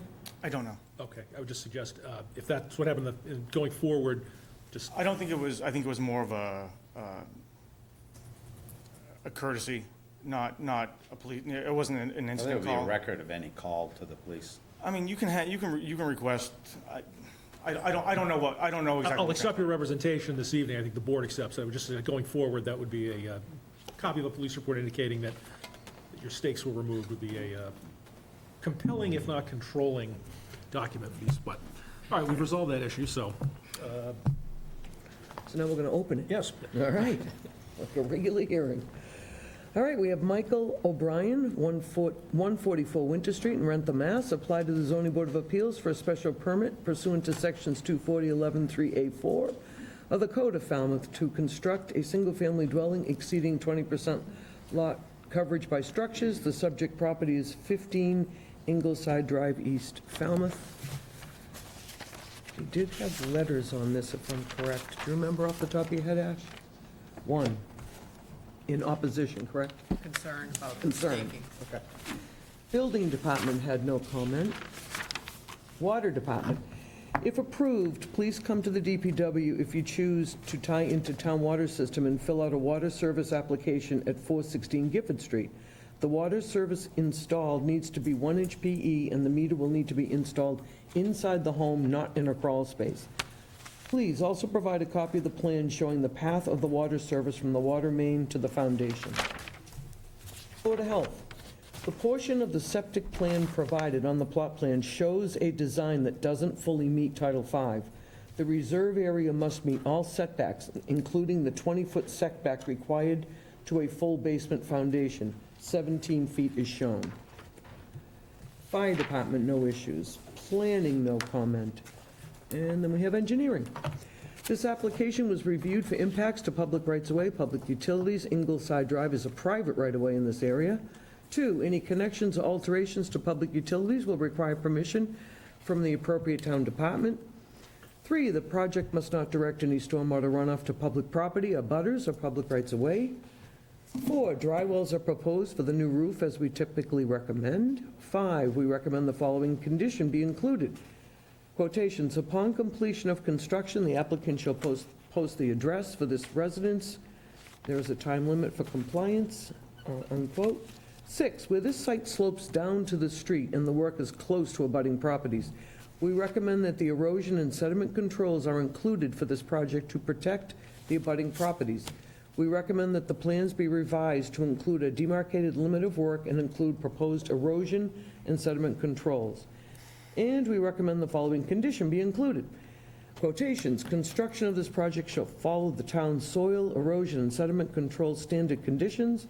Document can be found on the Engineering Division's page of the town's website. References to the Department of Public Works Engineering Division shall be replaced with the Zoning Board of Appeals, who will be the permitting authority for this project. That was engineering. Concom had no comment, and that's what we have. And we have the one letter of concern. For the applicant, good evening. Thank you again, Mr. Chair, for the record, Kevin Flower, and I'm before you now representing Michael O'Brien, who is the prospective buyer of 15 Ingleside Drive. It's currently owned by Paul Sarhopoulos. Mr. O'Brien is seeking permission to construct a new single-family residence on what is an existing unbuilt foundation, or in place of the existing unbuilt, unfinished foundation. So this property is located in Seacoast Shores, about the midpoint of the peninsula. The lot itself is 7,318 square feet. It's in the residential C zoning district, and it is not in a flood zone. It is presently mostly vacant. There was a special permit issued in 1987, allowing for the construction of a single-family home. The foundation was installed and no further action taken. It has been dormant since. The applicant's proposing a new 4-bedroom, single-family dwelling with 1-car garage, which will conform to all setback requirements as well as lot coverage by structures, paving, and parking. The ridge height of the proposed structure is 28 feet 10 inches, well below the 35 that is allowed. And the proposed footprint is 1,775 square feet, which is 24.3% lot coverage, thereby necessitating a special permit under section 240.11.3A4. Under this section, lot coverage by structure exceeding 20% is allowed by special permit. and the board is asked to consider the size and height of the structure in relation to the size and height of structures in the neighborhood, the effects of shadow on adjacent properties, the impacts of views and vistas from public ways, and the effect of nitrogen on coastal embayments. As you know, Seacoast Shores is a varied and changing neighborhood containing homes that are both quite modest in size and also very substantial. I believe that the applicant here has struck a fine balance, designing a property that fits the neighborhood and achieves his goals for this property. We did submit a lot comparison worksheet looking at 38 properties within a 300-foot radius. There are a number with larger footprints, 9. There are 6 houses with similar or greater floor area as well. The house directly across the street, 12 Ingleside, is very similar in size, but it is actually larger as to both floor area, gross floor area and footprint. All of which is to say that this home is by no means an outlier within the neighborhood. It's worth noting that this proposal is only 312 square feet above 20%, otherwise could be constructed by right, could achieve similar square footage under 20%, but with a house that would be larger, bulkier, and with less architectural detail. Though this is proposed where on an effectively vacant lot, there's no impact on views and vistas from public ways. There should be very little effective shadow on adjacent properties. And the proposal, as I've noted, is in character with many nearby homes. There is a new Title V system proposed. We did revise the plans and submit revised plans to address the comments from the Board of Health. The system is a denitrification system, as it is within a map-sensitive area. So there should be no effect on nitrogen, no effect of nitrogen on coastal embayments. We are aware of the letter submitted by the abutter. Our surveyor did confirm accuracy of our plan, as well as speaking with the abutter surveyor to confirm that. As I mentioned, there was an issue with removal of stakes. They were restaked. And the abutter noted that the original proposal in 1987 was smaller, but much has changed over the last 40 years, and as we've discussed, this is not out of character with the neighborhood. This proposal is relatively modest in scope as to the increase in footprint over what would be allowed by right, especially considering the same effect could be achieved in a way that would perhaps be a worse effect. So we don't believe there are any adverse effects to this that overbalance the benefits of the project. It is in character with the neighborhood in both size and scope, and it meets the requirements of 240.11.3A4 and 240.12.1E. I'd be happy to address any questions that the board may have, but otherwise believe that you can grant the special permit. Board questions, Frank? Thank you, Mr. Clower. You've answered some of my questions in your presentation. So in 1987, there was a special permit issued for a single-family house, and I think your testimony was the foundation was built and then it stopped. Right. Now, most special permits that I've encountered lapse after 2 years if they're not exercised. So do you have an issue here that that special permit lapsed? No, because a building permit was issued and the foundation was installed, and the case law is pretty clear that taking that step, beginning construction, and installing a foundation, is sufficient enough to lock that special permit in place. It's considered substantial use or substantial reliance on the permit. But then we also have within our zoning bylaw the definition of abandonment, which is also 2 years. And this is sat for almost 30 years with nothing going on, which to me sounds like abandonment. So do you really have a foundation there that you can use as a? I mean, we can call it vacant, we can call it vacant, we can call it the foundation. If we needed to amend to apply under that provision of the bylaw as well, we could. I don't think we necessarily need to, because I think that there was reliance on that special permit. And generally with abandonment, non-conforming uses would be abandoned, but this is a conforming use.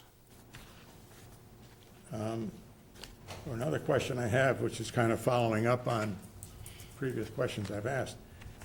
Do you have, in fact, a buildable lot here? Has there ever been a buildable lot determination by the building commissioner with respect to what you intend to do now? So there was a building permit issued in 1987. I think that's pretty determinative that there is, in fact, a buildable lot. We haven't done a brand-new buildable lot analysis. I certainly could, if the board would like, and provide a non-conforming lot worksheet. I don't think it's particularly necessary, given that there has been building permits issued on this previously. Well, the building permit in 1987 simply means that it was buildable in 1987, not today. Well, our bylaw also basically says that, a lot can't become non-conforming because of a change in bylaw if it's conforming at the time. But this doesn't conform. So that's why the special permit was issued, and that's why the foundation was constructed. So if we need to go and amend our special permit to include an application under, I don't remember the exact section of the bylaw, it used to be 24066C, I don't know what the renumbered one is, we can do that. Well, okay, I'm just saying that I think that if that foundation were not there, you'd have a problem, and I'm wondering that foundation has sat there unattended. So I actually don't think 30-year I don't think we would necessarily have a problem, Mr. Duffy, because I think we would simply amend the application to include that, an application under that section of the bylaw, which says for lots of more than 7,200 square feet, you can apply for a special permit, and it would be the same findings that were made in the 1987 special permit, that it's a substantially developed neighborhood, that it's a use that matches with the neighborhood, and that a building permit could be issued. All right, that's enough for me. Mr. Finneran? Right? Nope, I got nothing. The Other than ori- to the stamp on original- the bike. Mrs. Murphy? The original was only 1,500. I don't know exactly how big the original was. That was in the testimony in the Butter's letter, but I haven't seen the plans from the 1987 special permit. So you don't even know? I don't know. Okay. I wasn't aware of the special permit until the Butter's letter came in, so. Anything else? No. Mr. Peterson? Do you know what the footage is currently on the septic design? So is it 20? So it's been revised, the plan you're I looking didn't at. see it in the Yeah. file, the Yeah, revised the one. plan you're looking at is a 20-foot setback to the reserve area. So it's at, Yeah, okay. before it was 17 to the reserve Correct. area, but now it's 20. Okay, great, thank you. Mr. Pedrucci? Can you just read out what the sideline setbacks are, all four of them? 10 and a half on the, I guess that's the Yeah, where you're pointing. eastern side. That's the western side, actually. Is that 10 feet, 1/2 inch? No, 10 feet, 6 10.5. inches. It's 10.5, so 10 feet, 6 Okay, I inches. just couldn't see it We here. have 11.4 here, 10 feet, 8 inches here, 13.5 here. Thank you. No other questions? Any other follow-up questions from the board? Size of the house. What's the size of the house? The footprint is, bear with me for a second. Square footage of the house? 1775? The footprint is 1775, and the gross building area, we have a 2368. Okay, thank you. And ridge height's 28 feet, 10 inches. Yep. No 5/8. Public comment?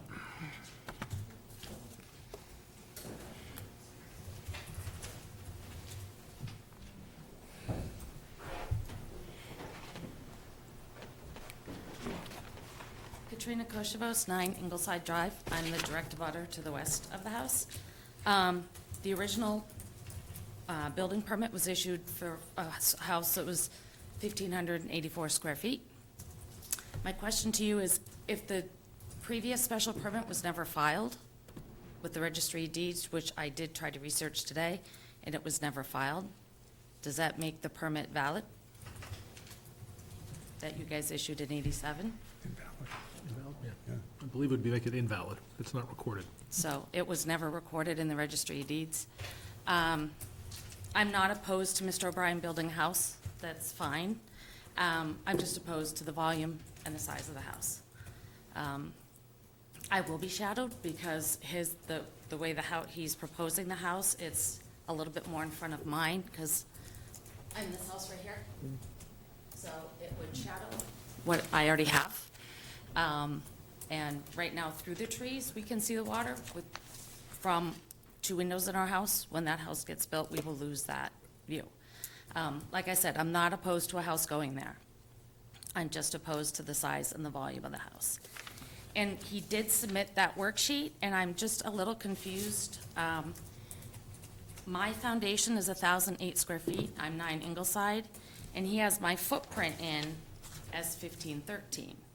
So I'm just confused as to how he figured out the footprint of each house, which is different than what the assessors have on file as the footprint of the house.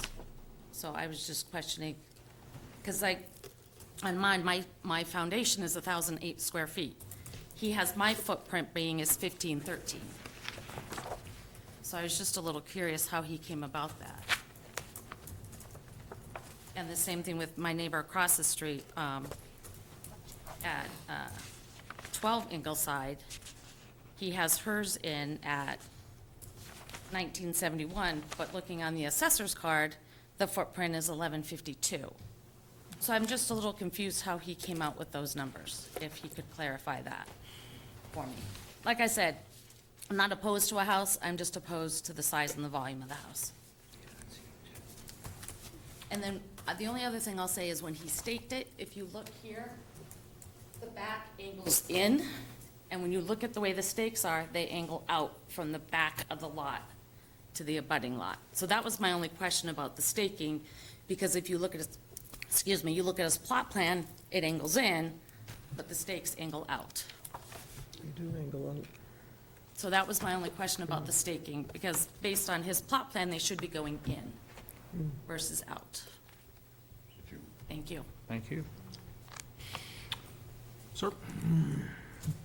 Hi, I'm William Hagan. I own the house, the lot at 201 Edgewater Drive East, which is right here.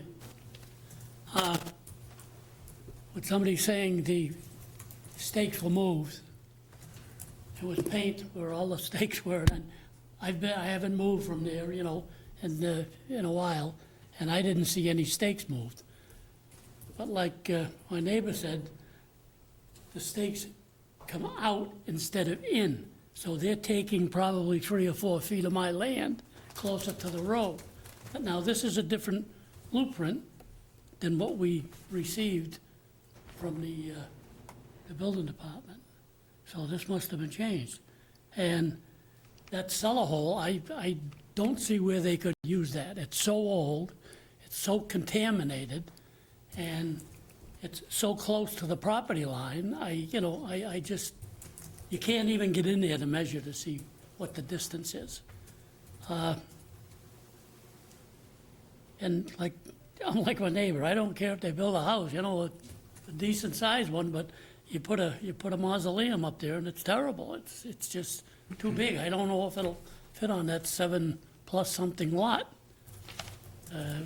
With a septic system and everything, it's gonna be tough. And I'm not a builder, I'm not nothing, but I just, I've been living here for 30 years and, I'm not worried about a neighbor. Even if we get one, it's wonderful, but that house seems awful big, 3,200 square feet, whatever it is, for that 7,000 something lot. I guess that's all I have to say, but thank you very much. Thank you, sir. Thank you, sir. Thank you. Any additional public comment?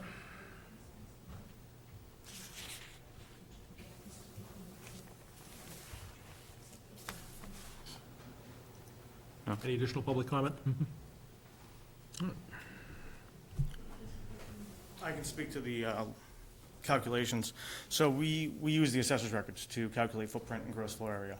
So I have a printout from the assessor that has the use codes of everything they have, and one of them is BAS base, and that is effectively the footprint of foundation of the house, but that doesn't include decks or appendages. So there are, when we go through and do the calculation, we count the things that are touching the ground. I've done a lot of these buildable lot worksheets. It is probably my least favorite part of this. It is mind-numbing and time-intensive, but I don't lie on them.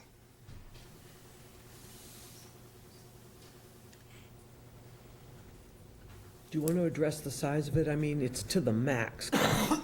So, again, they could, Go through you. even if they were to reduce the footprint, what they're doing by having a footprint of 24% is spreading out the building a little bit more and allowing for more architectural design in this. So if they were to, I don't know if you've seen any of the houses that Mr. O'Brien's built, but they're beautiful. He built one on Woodside that recently, he recently completed. And it's a beautiful house, it really is. And this is pretty similar. So by shrinking the footprint to increase, to decrease the lot coverage, you're going to lose some of the architectural designs that make this as attractive as it is. So I think that that's why, and I had this discussion with Mr. O'Brien. I said, would you consider, losing 300 square feet? And he goes, it's not going to look nearly as good as if we do it this way. And it's not out of character. I mean, we have a lot of houses in this area that are over 20%. We have a lot of that are over 25%. So I don't think it's a reach to ask for this. You've approved very similar lot coverage on very similar sizes in this very neighborhood recently. When I did the comp sheet, it's the second largest one in the whole comp sheet. So there are at least two that are larger from a gross floor area perspective. Third, sorry. But there are a number that are within 100 square feet of it. There's, I think, 4 that are within 100 square feet of it, or 200 square feet of it. So, And are there lots smaller? It's a pretty small lot. It's a pretty small lot. I'm just concerned about it. no, this is the smallest by about 150 square feet. That's all. This is 73 and change, this is 7318. There's a number that are 75, 77, 76. And what size is the 76 one house? Well, 7710 is 12 Ingleside, and that's at 25% across the way. 76,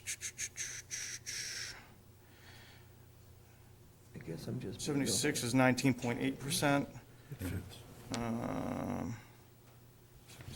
75 is 24.3%. That's 10 Plymouth.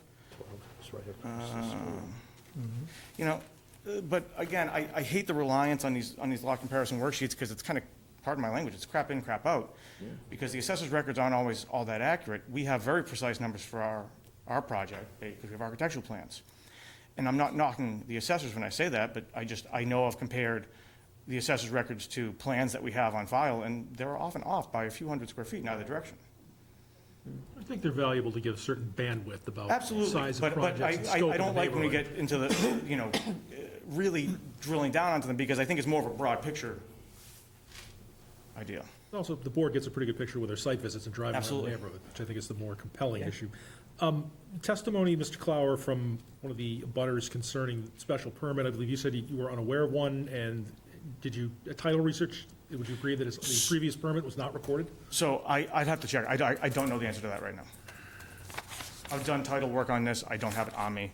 I don't recall if it's in there or not.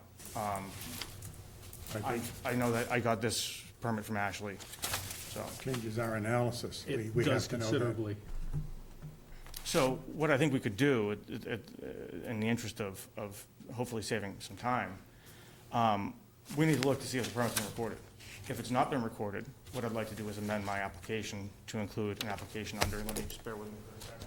While you're looking, I'm just going to weigh in. I share some of the concerns raised by Mr. Duffy concerning abandonment of the original building permit and so on. I'd like to get town council to weigh in. Well, if it's not recorded, it might not be an issue. It's not an Yes. issue if it's not recorded. All the dominoes fall on that issue, but yeah. So, it would be under 240-10.3B1C, which says any lot not held in common ownership with adjoining land as of January 1, 1981, may apply to the zoning board of appeals for a special permit to construct a single-family residence if the lot has at least 7,200 square feet of area, if it's within a water resource protection overlay district or within 300 feet of an estuary. The Board of Appeals shall require information on the location of public and private wells within 300 feet of the site, a nutrient analysis of the receiving waters taken from the site or from adjacent undersized lots. I don't think that's an issue here. I don't believe this is a water resource protection district. It almost certainly a coastal pond overlay, but not a water resource protection district. And then it goes on to state the Board of Appeals is encouraged to refer to the Board of Health, the Board of Public Works.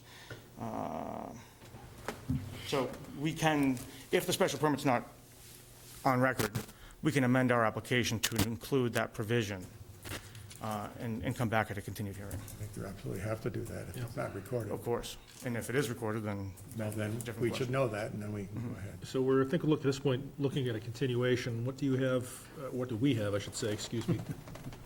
How much time, Mr. Clower, are you going to need to? I don't think I need much time to find out if it's recorded or not. I guess the question is, if we amend the application to include that provision, do we need to renotice? and I don't know. You need to draw new plans. No. No? You don't have to show Because we're not in the Water Resource Protection District. Okay. No refile. Hmm? I don't think you have to file here. Yeah, so I think the problem comes in where it's one thing to continue the application, but I think if you require renotice because it wasn't noticed. It's essentially a new proposal. Correct. So I guess you could continue for the purpose of determining whether or not there was a recorded decision that you can go forward on, and other than that, you'd want to withdraw, I presume, and Well, refile. we amended 545 Main Street and renoticed that without withdrawing. Yeah, I mean, just would have to be far enough out, right? So September 5th right now. Do we have a September date yet? I mean, other than that, I guess we could just Send continue us it an till like email, whether September. it's recorded or not, and then suggest a new date based upon that. I think we need to continue to a We date do- certain, I think right? Well, we Yes. can, but we can, we don't Adjust have, if need be, that we could, or, yeah, we'd adjust that date. What are we looking, I know we're here every Thursday now, but what do we have for an opening? That's not funny. So you're talking about just a date in the event that it is recorded? that you Yeah, well, would the other, go forward? and the other issue I'm just gonna put before the board is, Mr. Duffy raises a couple interesting points. If there is a valid special permit that we found there isn't recorded, has it lapsed, given the age that nothing was done? I'd like to get an Abandoned. opinion whether it was Town abandoned or council. not from town council on that issue. Is anyone else opposed to that, or think that's No, prudent to absolutely. proceed? All agree, I believe. Well, respectfully, I would just say, let's find out if it's recorded or not. You might not need to go down that road. Well, you know, we can still ask just to get a little more education, but I don't want to have to come back, find out that there's a permit, and then have that question hang out there and wait a few more weeks. We're just So, I mean, I packed in, guess I want to get the answers, I want to be able to proceed. I guess wait till Tuesday, then ask. Okay? 'Cause I'll have an answer for you by Tuesday. I'm not in tomorrow. Shame on you. Friday off? Wow. It's my one for the it's my one for the summer. It's funny, I'm taking tomorrow off myself. All right, we can wait till Tuesday, but, Mr. Duffy, do you want to draft town council likes a very specific request for the information. Do you want to draft what the question, frame the question for town council to answer after Tuesday? about the issue of lapse and abandonment. Okay. Fine, all right. If We we, request that Mr. Duffy email the zoning administrator to have that sent to town council. if we do need to renotice, what are we looking at for a date? September 5. Okay. And other than that, we could continue to August 8th. So I don't know if you want to Can we do both? propose the 8th and. We'll just have a Oh, place, that we have a meeting? placeholder for the September meeting, but we'll move it to the 8th of August. I can have, Well, if it's so- not recorded, I can have an amended application to you early next week. All right, so let's propose the August 8th, but then if we have to renotice, it would be September 5, assuming we have enough time to notice. We do. So, okay. You can answer that pretty quickly. I'll leave that between you and the zoning administrator if it needs to be redone, just to get it in, unless there's an issue with that. Motion to continue to August 8th? Motion to continue to August 8th, second, Ms. Murphy. Any discussion on the motion? Seeing none, all those in favor of the continuance, please say aye. Aye. Opposed? We are continued to August 8th. Thank you. Thank you very much, appreciate the dialogue. I'm proposing a 2-minute leg stretch. Of course, we'll take a brief recess to the sound of the next gavel, and we'll fire the air conditioning back up. Foundation out, I mean, there's never been an answer.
Back in session. Next hearing we have is 06224 Sullivan, 0, lot number 8 of Melrose Avenue, requesting a modification, request is a modification of special permit 90-79 to raise the existing accessory structure garage, construct a single-family dwelling, and there was an email that was the special permit was an error. So it's a request to raise the existing accessory structure, construct a single-family dwelling. You ready? Ready to roll.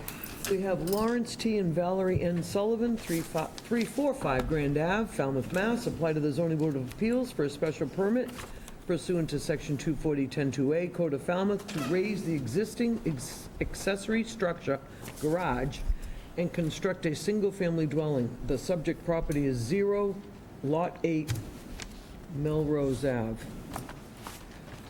Let's see what I have from town boards. Water Department. This new single-family dwelling, as shown on the plans, will need a 1-inch PE water service. The meter will need to be installed inside the home and not in a crawl space. Please come to the DPW and fill out a water service application if approved by the ZBA, along with a copy of the plan showing the location of the new water service. Fire Department, no issues. Building Department, no comment. Engineering, lots of comments. Number 1, this application was reviewed for impacts to public rights-of-way, public utilities. Melrose Ave is a public right-of-way in this area. The proposed driveway will require filing a permit with the engineering division. We request that the board either require the applicant to obtain an approved driveway permit from the engineering division prior to closing the hearing for the special permit, or that the board include the following condition if the special permit is approved. Quotations, the applicant shall obtain an approved driveway permit and post any required bond with the engineering division prior to start of construction. The applicant shall complete the work as approved by the engineering division in the driveway permit. End of quote. 2, any connections or alterations to public utilities will require permission from the appropriate town department. 3, the project must not direct any stormwater runoff to public properties, abutters, or public rights-of-way. 4, drywalls are shown for the roof, as we typically recommend. 5, an address assignment will be required. Based on the abutting lots, this parcel would be assigned the address 8 Melrose Ave. The address will be assigned during the building permit application process. We recommend the following condition be included in any approval. Quotations, upon completion of construction, the applicant shall post the address for this residence and must do in time limit for compliance. End of quotations. 6, where this is a small lot and the proposed work is close to abutting properties, we recommend that erosion and sediment controls are included for this project to protect the abutters. We recommend that the plans be advised to include a demarcated limit of work and include proposed erosion and sediment controls. We recommend the following condition be included. Quotations, construction of this project shall follow the town soil, erosion, and sediment control standard conditions. Document can be found in the Engineering Division page of the town's website. References to the Department of Public Works Engineering Division shall be replaced with the Zoning Board of Appeals, who will be the permitting authority for this project. Note that we will require erosion controls along Melrose Ave as well as a construction entrance as part of the driveway permit. DPW Engineering Division will take responsibility for oversight of these erosion controls. 7, the proposed retaining wall is shown close to the abutting property lines and no detail was provided for the wall. While it is likely not to require a building permit, it isn't clear that this wall can be constructed where shown without impacting any abutting properties, and if maintenance were needed in the future, it may require encroachment on the abutting property to access. There doesn't appear to be room to install erosion controls at the limit of work and leave room for constructing the wall. We defer to the Board of Appeals if additional information should be provided or the plans revised. Building Department, no comment. Already did them, I think. Board of Health. The minimum size septic system in Title V is 330 gallons per day with this exception. A system may be designed for flows of not less than 220 GPDs.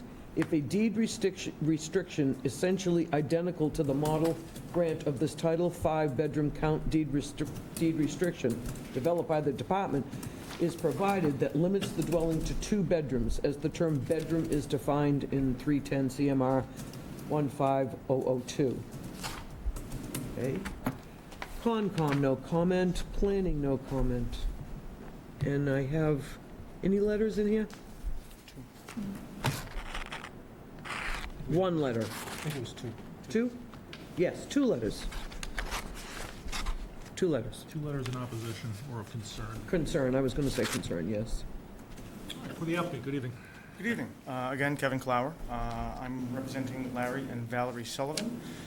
The Sullivans reside at 345 Grand Avenue, just around the corner from this property, but are the owners of Zero Melrose.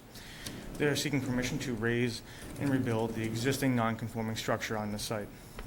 So Zero Melrose is located in the actual height part of the Heights. It is an incredibly dense, well-developed neighborhood. This particular lot is 3,711 square feet, and it's in the Residential C zoning district. Presently, there's a detached 2-car garage, which is the only thing on site. While the structure is conforming to setback and lot coverage requirements, the use itself is non-conforming, as it's an accessory structure without a primary structure. You can't have an accessory structure on a lot without a primary structure.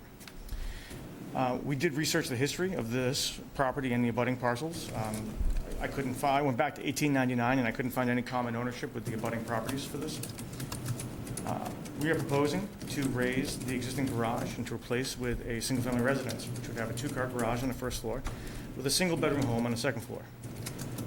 The footprint of this structure would be 591 square feet, which is 15.93% lot coverage. The ridge height is proposed at 32 feet, 4 1/4 inch. This will require a special permit under 240 10.2A. That section allows for pre-existing non-conforming structures or uses to be extended, altered, or changed by special permit, provided not substantially more detrimental.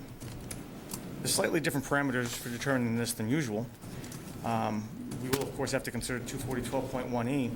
However, the factors of no new dimensional nonconformity, impacts on views and vistas, and conformance with the neighborhood aren't entirely applicable, as those are specifically for extension of existing nonconforming structures, but we'll go over that in a few moments.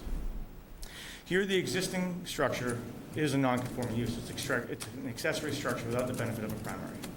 We're proposing to alter that existing non-conforming use to a conforming use, a single-family dwelling, which is allowed by right in the Residential C zoning district. The proposed dwelling will conform to all setback and lot coverage requirements. The board has to determine whether that change from a non-conforming use to a conforming one is substantially more detrimental than the existing non-conforming use. Given that the proposed use is one that's allowed by right, it's difficult to see how that is substantially more detrimental.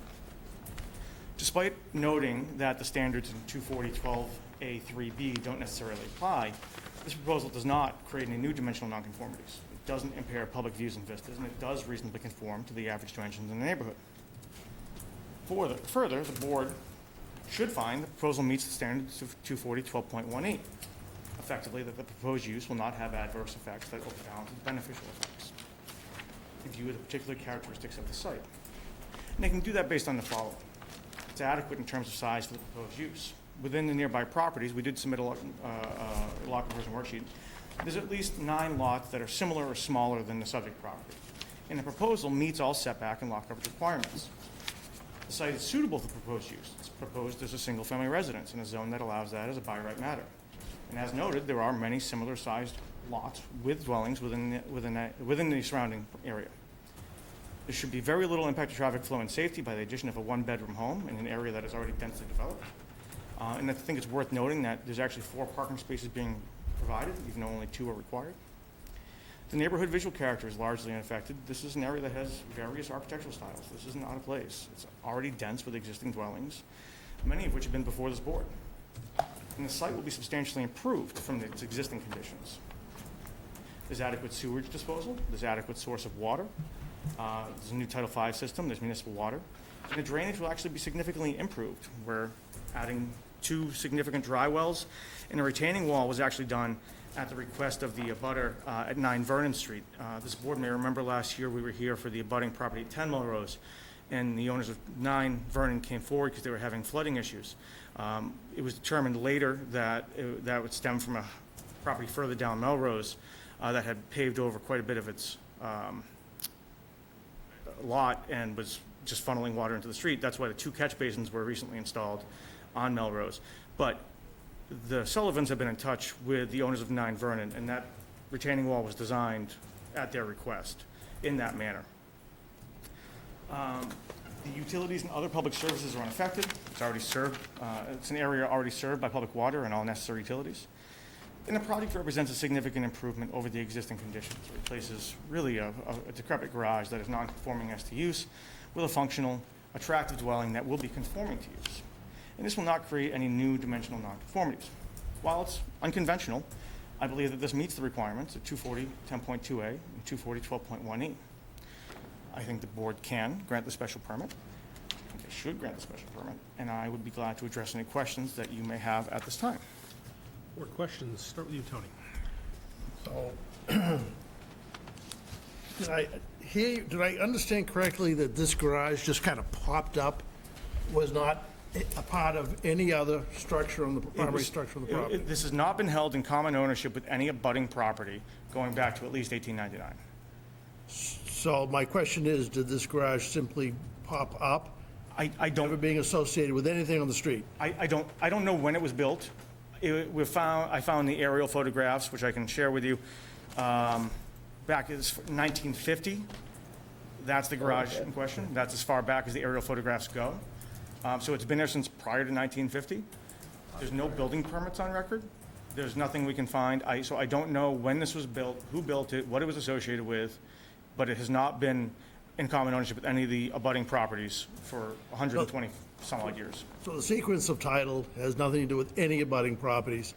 It wasn't intentionally created, as a non-conforming use by separating it from another property on the street.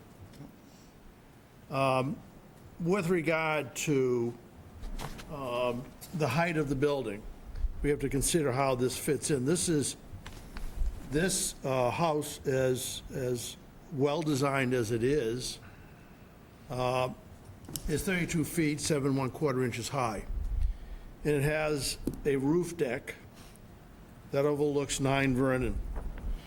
The existing garage is 16 feet, 4¾ high at the ridge. So this is obviously substantially much higher than the existing property that's there, the existing non-conforming use. It is also, as one might measure the house number 10 and the other house to the left, it is higher than those houses. So 10 is, well, it was approved last year at 28 feet. 10 received a special permit last year to increase their ridge height to 28 feet. They haven't undertaken that work yet. So it's considerably higher, well, it's higher, not considerably, but it's considerably, it is higher, I'm sorry, than the other houses.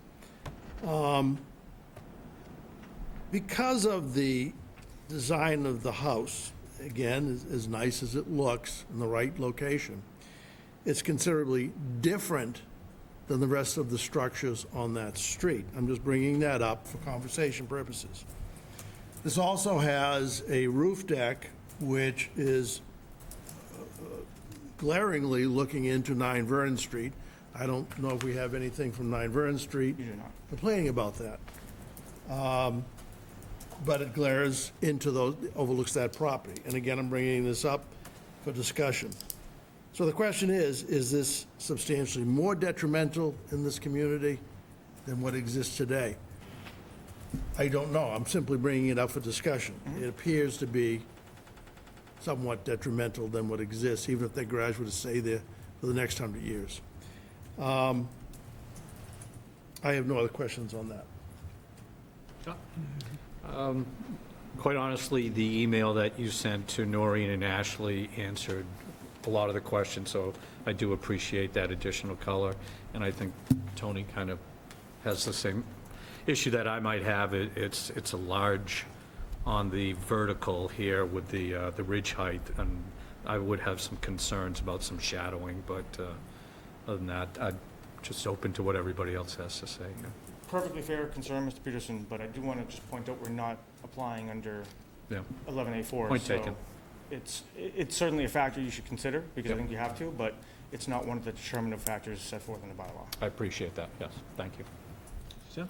When Tony was just comparing the heights, what is the lot size of 10 Melrose?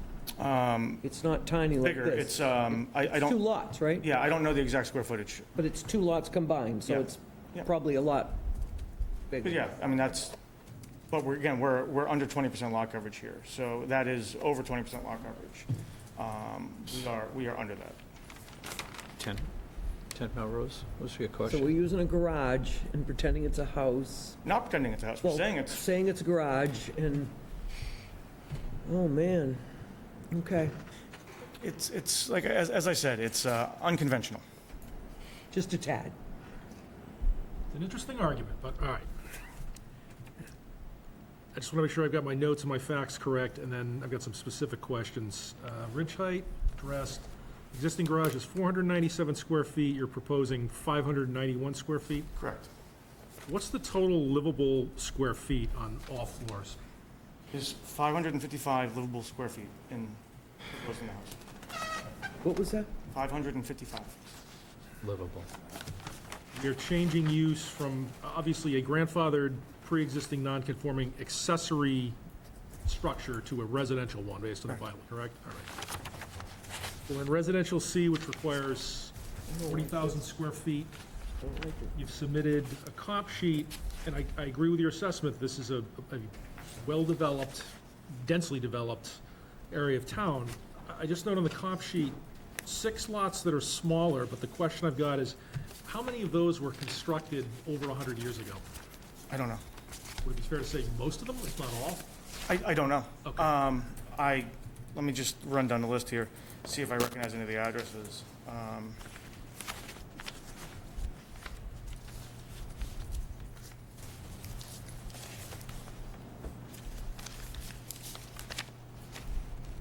345 Grand Ave is 4,600 square feet, and that was just rebuilt at 34.9% by a special permit from this board. When was the original construction, though? Pre-existing non-conforming or Yeah, I pre-zoning? mean, presumably some time ago. None of these are new construction. I mean, this is an area that is very well developed. There's no vacant lots on the heights as far as I'm aware, especially on the actual heights. Is this lot on a planning board decision that's endorsed before April 1, 1993? It's 1885. It's the actual, it's Falmouth Heights plan that's recorded. There was no planning board at the time. Doesn't know, okay. But it is on a plan of record at the Registry of Deeds. A few more questions, I apologize. The applicant was back before us about 2 years ago when they were doing 345 Grand Ave. There was testimony at that time. There was significant concern from the board about the parking, given the size that was proposed then. And the testimony was that they owned this lot with a garage. What's going to happen with the parking that was previously represented to be used for that? So there is still parking at 345 Grand Ave, and there will still be 4 parking spaces at this property, which only requires 2. And it's a 1-bedroom home. I don't have any other questions. I may have some follow-up after our public comment. Thank you, Mr. Flower. Mr. Finneran. Certainly old, I mean, it was probably originally a 10 lot, there's a lot of them are. The 4 parking spaces, that include the garage? 2 garage spaces, 2 exterior These are parking. only 10 feet. 555 square feet.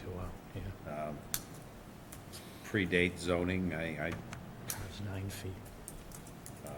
There's a wall. I, You can't park there. just an aside, the catch basins, did they, are you aware they had any positive effect on that? I haven't talked with Ronnie.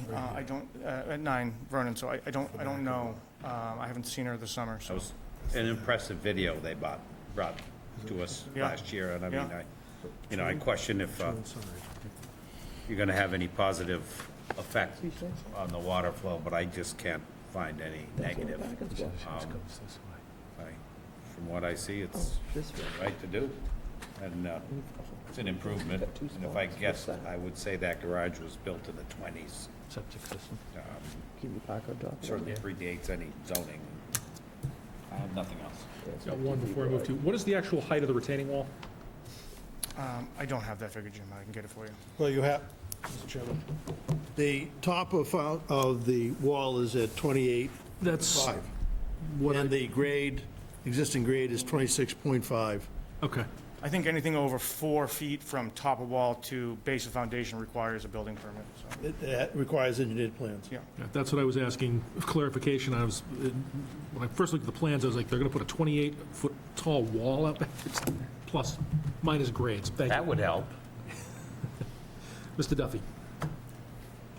Mr. Clower, you're looking for a special permit under section 10.2A, which says a pre-existing non-conforming structure may be extended, altered, or changed only by special permit. Now, in the submission that you gave us, and in your presentation here tonight, you've talked at length about it being a non-conforming structure, but you haven't addressed the issue of it being a pre-existing non-conforming structure. You said that you don't know when it was built, which I think is a problem, because it's your burden to show that it's a pre-existing non-conforming structure, and by definition, a pre-existing non-conforming structure is one that conformed to zoning at the time it was built and became non-conforming by a zoning change. So there's a lot of information I think we don't have here, and if you can't meet that burden, then section 10.2A doesn't help you, and we can't help you. So I would say that we've tracked down as much as we can. There's no building permits. We've established it was there in 1950. I think that, and plus, I think that the bylaw specifically says after more than 10 years, it's entitled to treatment as a non-conforming. Yes, that's right. But chapter 48, section 7 says that after 10,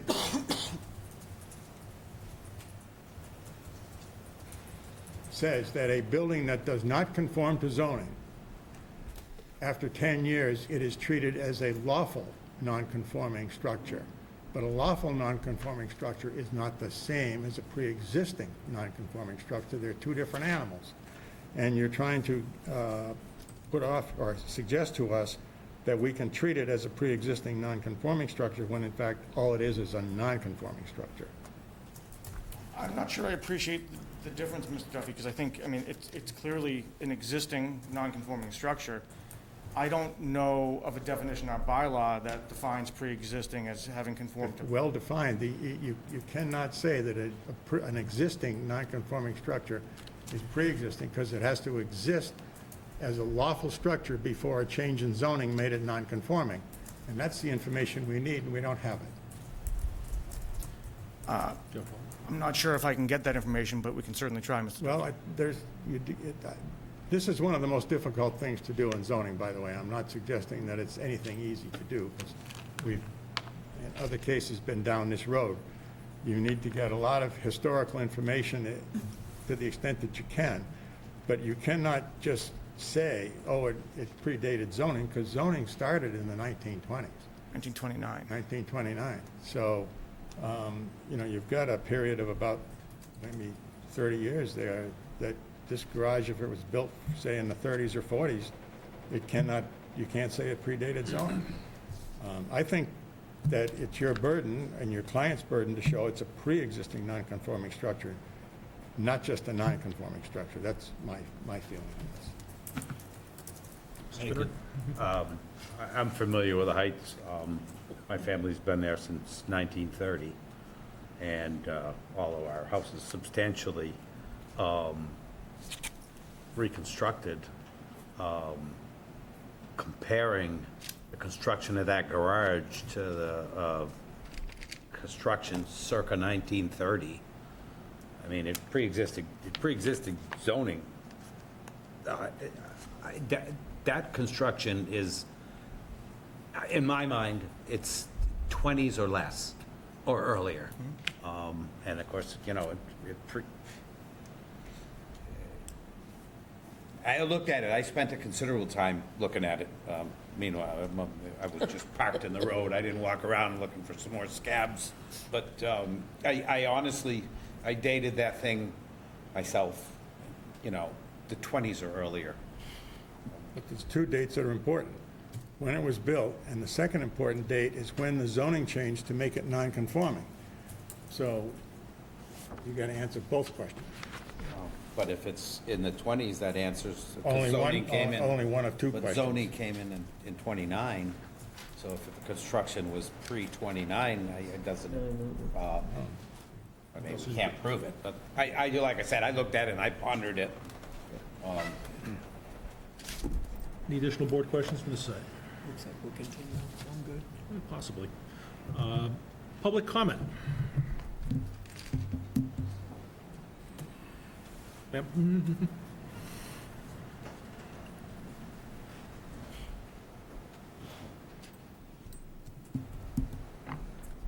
My name is Caroline McManus. I co-own with my brother, Mark Harmson, the property at 4 Melrose.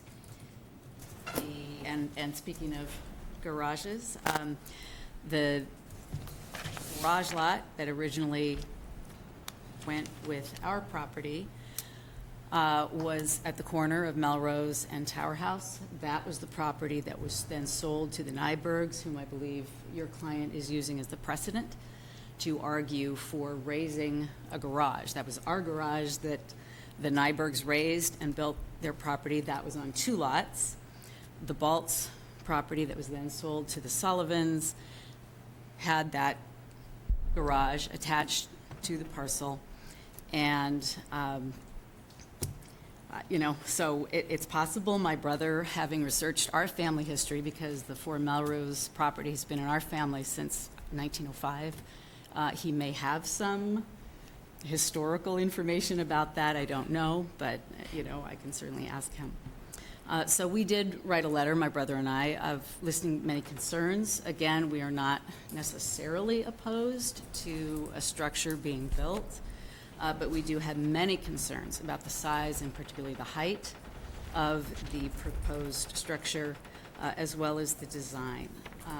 And I think you're in receipt of our letter listing those concerns. So I think one of the big concerns was that if you are using that precedent of the corner lots on Tower House and Melrose, the Nybergs place, that was built on 2 lots. This home would be built only on 1 lot and quite a small one. We're extremely concerned about the impact of the potential noise and disturbance. If, for example, this property is to be used as a rental, my understanding is that the Sullivans reside in the Grand Avenue house, and who would not want to do that. But if the property next door to us is going to be a rental, we would be very interested in what kind of compliance issues might be in place to control noise pollution, parking. We have an extensive lawn, and it's very tempting for people to assume, oh, that's just empty land and we're going to park our car on it, so we would be quite concerned about that. We are concerned about the parking, and my understanding now is that there are 4 spaces designated. The impact, and I'm sort of, we listed many on our letter, but I'm trying to, in the interest of time, trying to just mention a few things that have not yet been mentioned. The construction impact, I think, is a very large issue for us. The noise, the disruption, it's a small lot. Where are you going to put all the supplies? Where are the construction workers going to be parking? What about the loss of privacy? I work at the home and I need quiet. So to do my professional work in the house, how long a construction project would this be? What time of year would this be occurring? What are the guidelines that exist to manage these issues, and how would they be enforced, I think, is our central question. During the construction of the property or the house on Grand Avenue, I know there were concerns about parking then. The construction workers, just based on our observation, were parking in areas that were not designed to accommodate that purpose. So I'm concerned about the height of the structure. Will the structure obstruct the views of our neighbors? Will it exceed the height of structures that are existing on Melrose Avenue? How will the septic system and the recently installed storm drain interact? Is that, going to be an issue in any way? And then I also was wondering about the design, the aesthetics of this proposed building. And my question is simply, would the design and the siding materials that are being anticipated resemble those of the structure that was recently built on Grand Avenue? Because in my view, that Grand Avenue structure is very out of keeping with the historical nature of many of the houses that have been on the Heights for years and years and years. So that would be of concern to me in terms of the design.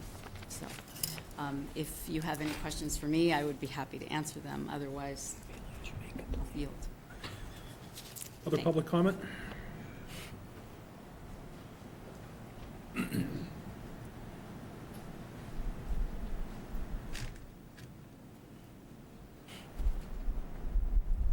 Thank you. Good evening. My name is Reverend Marilyn McMillan, and you have a letter of concern from me also, and I don't plan to reiterate what's in the letter. I hope you'll take those concerns seriously. I just wanted to raise one other concern that I discovered after I wrote you the letter, and that is that in the floor plan, I don't see a second means of egress from the building, and I realize that's probably not in the domain of this board, but I do think there are issues about the safety characteristics of the design itself that need to be considered. And I'm happy to address any questions you might have about my letter. Thank you for the letter. Any other public comment? All right. The applicant wish to address anything that was raised during public comment before we have some board discussion. Just a few quick notes. We're not using the former Nyberg property as precedent. That was, as discussed, simply an error in my application. I had done the special permit for that property last year. I used that as a template and forgot to remove that part of it. So in terms of construction and design and timeline and noise, there are town regulations that mandate all those things. You can't work outside of certain hours. You can't create a nuisance. Ideally, it would be done in, let's call it 8 months, but construction is construction, and sometimes it takes longer and sometimes it's faster. In terms of the design materials, the plan showed shingles, cedar shingles with asphalt shingle roofs, which is pretty typical of the area. And I think, the design is, I think, relatively unique, but I don't think it's out of character, and I think this is an area where you see lots of various designs throughout the Heights. And I think that's part of what makes it charming, and I think it's also not a historic district. So it's surprising it's not, but it's not. So we don't have those same necessarily restrictions in place. So I think that we can certainly address the concerns of the neighbors. We're happy to work with the neighbors. The Sullivans live very close to this property. They have every intent of being and continuing to be good neighbors. And as to the use, it could be rented at some point. It could be used for their adult children. There's never a shortage of need for space, especially in that area. The house they rebuilt, though lovely, was constrained as to what they could build in terms of size and bedrooms. And, they want more space, which is why they're doing this. Any follow-up questions? How does 240-12.1E apply to this project? Specifically, subparagraph B. So there is an impact on neighborhood views and vistas, but that's one of 8 considerations that was listed. I don't think it's a negative impact necessarily, and in fact, I think there's some benefits to this, because they're removing what is really a rundown eyesore. And they're gonna be improving drainage, they're gonna be improving the landscaping, they're gonna be improving the structure. So, things do change over time, but change isn't necessarily a bad thing. May I just point out one thing? How does it reasonably conform to the average dimensions found in the neighborhood? That's the last sentence of paragraph. Sure, it's well under the size of most structures. This would be one of the smaller homes. So typically, when we have concerns about the average, the size of a structure in relation to the average size and height of the structure, it's because it's too big. That's not the case here. We're talking about 555, square feet, or 591 square feet of a footprint and 555 square feet of livable space. There are plenty of buildings in the heights that are, call it 28, 35 feet tall. We haven't done a height analysis on everything that's nearby, but I know, for instance, that 10 was just approved at 28, and I know that they're coming back to change that, to actually go a little bit higher. That'll be before this board at a different time. But I think that, this is not out of character, despite being 32 feet tall. It's not out of character for the neighborhood, because I think you have a lot of structures nearby that are that size. And my last question is, how would the roof deck not be substantially detrimental to the community? Well, let's talk about the roof deck, because I think it's important to note, it's recessed on, above the second floor. It's not a roof deck as you would think of that's on a flat roof above everything else. I think you'll see lots of buildings around town that have roof decks of this nature. If I was building this house, I would want something of that nature, because that's where you're going to sit outside and look at the ocean and watch the fireworks and watch the road race and do all those fun things. I don't think it's detrimental. It's just a design feature. I don't think it being different than what exists is necessarily a bad thing. Just one last thing for the board to consider with regard to that deck. That deck is substantially higher than 9 Mount Vernon behind it. I know we have no letters from 9 Mount Vernon complaining about it, but I think it's this board's responsibility to look at those things, whether the abutters complain or not. And again, this is just for discussion, future discussion. No more questions. Go ahead. Were there no comments from the building commissioner on this? I read engineering, nothing That from was, Gary. that's understandable. I think some discussion before we decide whether this is a continuance, I think would be, just to see where we are, is in order. You want to start us off, Frank, or? Well, I think this is a worthy application, worthy of our consideration, but I don't have enough information right now to assure me that the section he's applied under for pre-existing non-conforming uses applies. I think we need an analysis of the history of this to make that decision before we can go ahead. Frank's looking for more information. Mark? Like I said, I looked at the construction, and I mean, that could be easily 1910, and I mean, in my mind, I mean, that term, I know it's not 1930 because I'm familiar with lots of 1930 construction, and it's considerably advanced.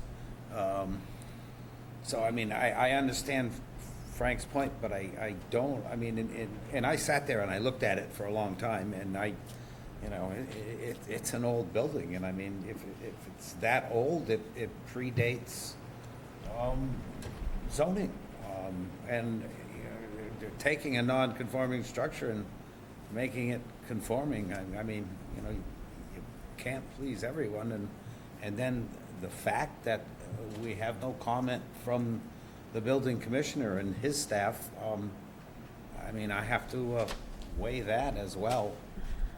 I'm as much as it might be shoehorned in, and I'm inclined to grant this. Thank you. I've got some I share Mr. Duffy's concerns about if this particular section applies. I think the board does need some additional information. I'm having some significant concerns, given the change of use from, I think, obviously, whether it's non-conforming or a clearly grandfathered accessory use, to now convert it to dwelling use, and then kind of applying the performance standards as enumerated in 12.1E, as well as the 10.2 about site adequacy, suitability, and so on. I'm just concerned that we're putting a lot of, normally in a residential seats, 40,000 square feet. We have a lot that's less than 1/10 of what's normally required if this was going in a conforming lot. So I've got some concerns, some significant concerns. Can I just follow up on that? Just, the building is obviously very old.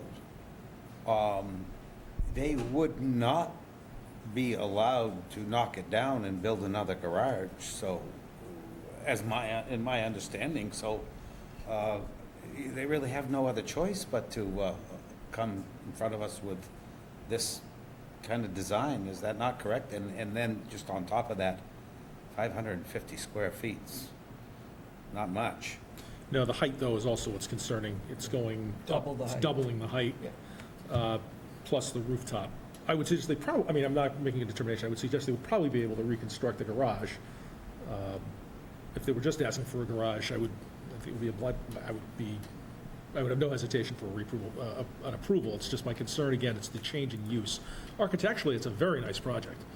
But I'm going to agree at this point with Mr. Duffy, I think we need a little more information, but.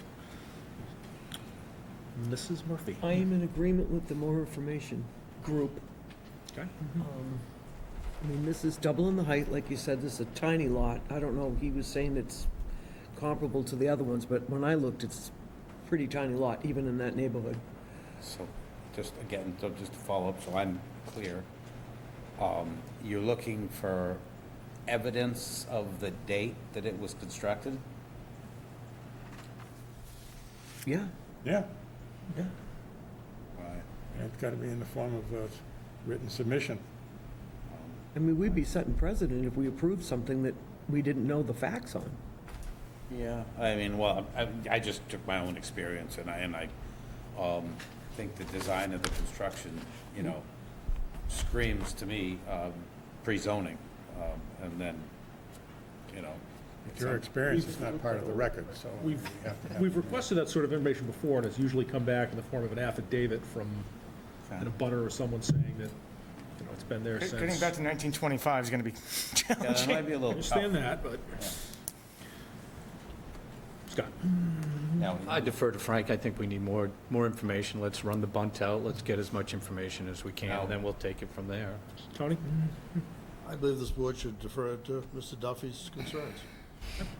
I guess the other thing I would recommend too is, engineering had a bunch of significant concerns about the proposed retaining wall. And there should be something provided where that retaining wall is proposed on the lot line, because in order to construct exactly on the lot line, that's gonna affect abutter properties. And technically, you can't overdig the property without permission. And that would be abutting 3 separate properties, correct? So I think it should also be that there'd be some information provided. Engineering also noted how would erosion and sediment controls be put in where the construction's on the lot line. So they had a bunch of concerns that I think You should address. need to be addressed. Yeah. Correct. Agreed. Mark, you had your hand up. Yeah, I'm just struggling. You're not going to find a neighbor that can, and obviously, we're not going to find an aerial photo, or it'd be kind of unlikely. I have a few ideas of different places we can look. The Historical Have to be Society. some kind of professional. Well, the Historical Society is a really great resource at times with information. We can reach out to them, perhaps an expert opinion. We can run this down and come tell you what we find. Yeah. So an expert opinion is, I think it's what you're probably going to end up relying on, because Carbon dating. it's so old. We'll see what he brings in, and we'll Yeah. judge it when we see it. What are we looking at for a date, Maureen? 2025. I can tell you, I won't have this information by August 8th. I can tell you that much. August 15th? Is that enough time, Mr. Clower? It's never enough time. Would you like to go a little further up? No, not particularly. Hold on, just give me 1 second. I'm here that week. Well, I only take the 15th, and if I'm not ready by the week before, I'll let you know. So you taking 15? So I'll make a motion to continue the hearing to August 15th. Is there a second? Second. Mr. Peterson, any discussion on the motion? Seeing none, all those in favor, please say aye. Aye. Opposed? Continued to August 15th. Revisiting 06424 O'Brien, 20 Seaspray. Initially, the board had continued to August 1st. I'm going to make a motion to amend to continue to August the 8th. Is there a second? Second. Any discussion on the motion? All those in favor, please say aye. Aye. Opposed? So 06424 O'Brien continued to August 8th. And for the record, that was after consultation with the applicant's attorney. Thank you. I really appreciate the dialogue that has taken place over the last two hearings. I think it's exactly how these things should go, and I just want to note my appreciation for it. So thank you. Thanks, Kevin. Last up, we have 06324 Falmouth Service Center, Inc., 611 Gifford Street, Falmouth, requesting modification, special permit 99-00 to construct an addition to the existing facility. Let's see here. We have Falmouth Service Center, Inc., 611 Gifford Street, Falmouth, Mass. Apply to the Zoning Board of Appeals for a modification of a special permit number 99-00 pursuant to sections 246(1)B, 247.7B, and 240-12.1 of the Code of Falmouth to construct an addition to the existing facility. The subject property is 611 Gifford Street. And let's see, we have 4 letters of support and 152 signatures in support. And from town boards, fire department has no issues, water has no issues, assessor has no issues, building has no issues. We're on a roll. And then we have a combined planning board and zoning board appeals. It's a combination of the engineering and the planning board. It's pretty well detailed. I don't think I'm going to read the whole thing. We can have Bob, So Mr. we Ahmad. have- Well, let me ask the wrap it up. question. I presume Mr. Ahmad has seen the planning board's decision, and, okay. Well, I think what she's referring to is the engineer did a joint referral. Right. In other words, because he was commenting to the planning board and us, he just combined them both together. You're okay with me not reading it out? Yes, I'll comment on it. Okay. Board of Health. There is no specific design flow in Title V for this facility. Tom Bunker and I looked at the use of the facility and the current water usage and determined that the existing septic system appears to be suitable for this proposal. The majority of the lot is not located in a nitrogen-sensitive area, including the existing septic system. Concom, no comment. Planning filed a site plan review with the planning department 6/6, and I did see them approve it last night when I watched it on TV myself. Let's see, then we have some design. Just getting through this.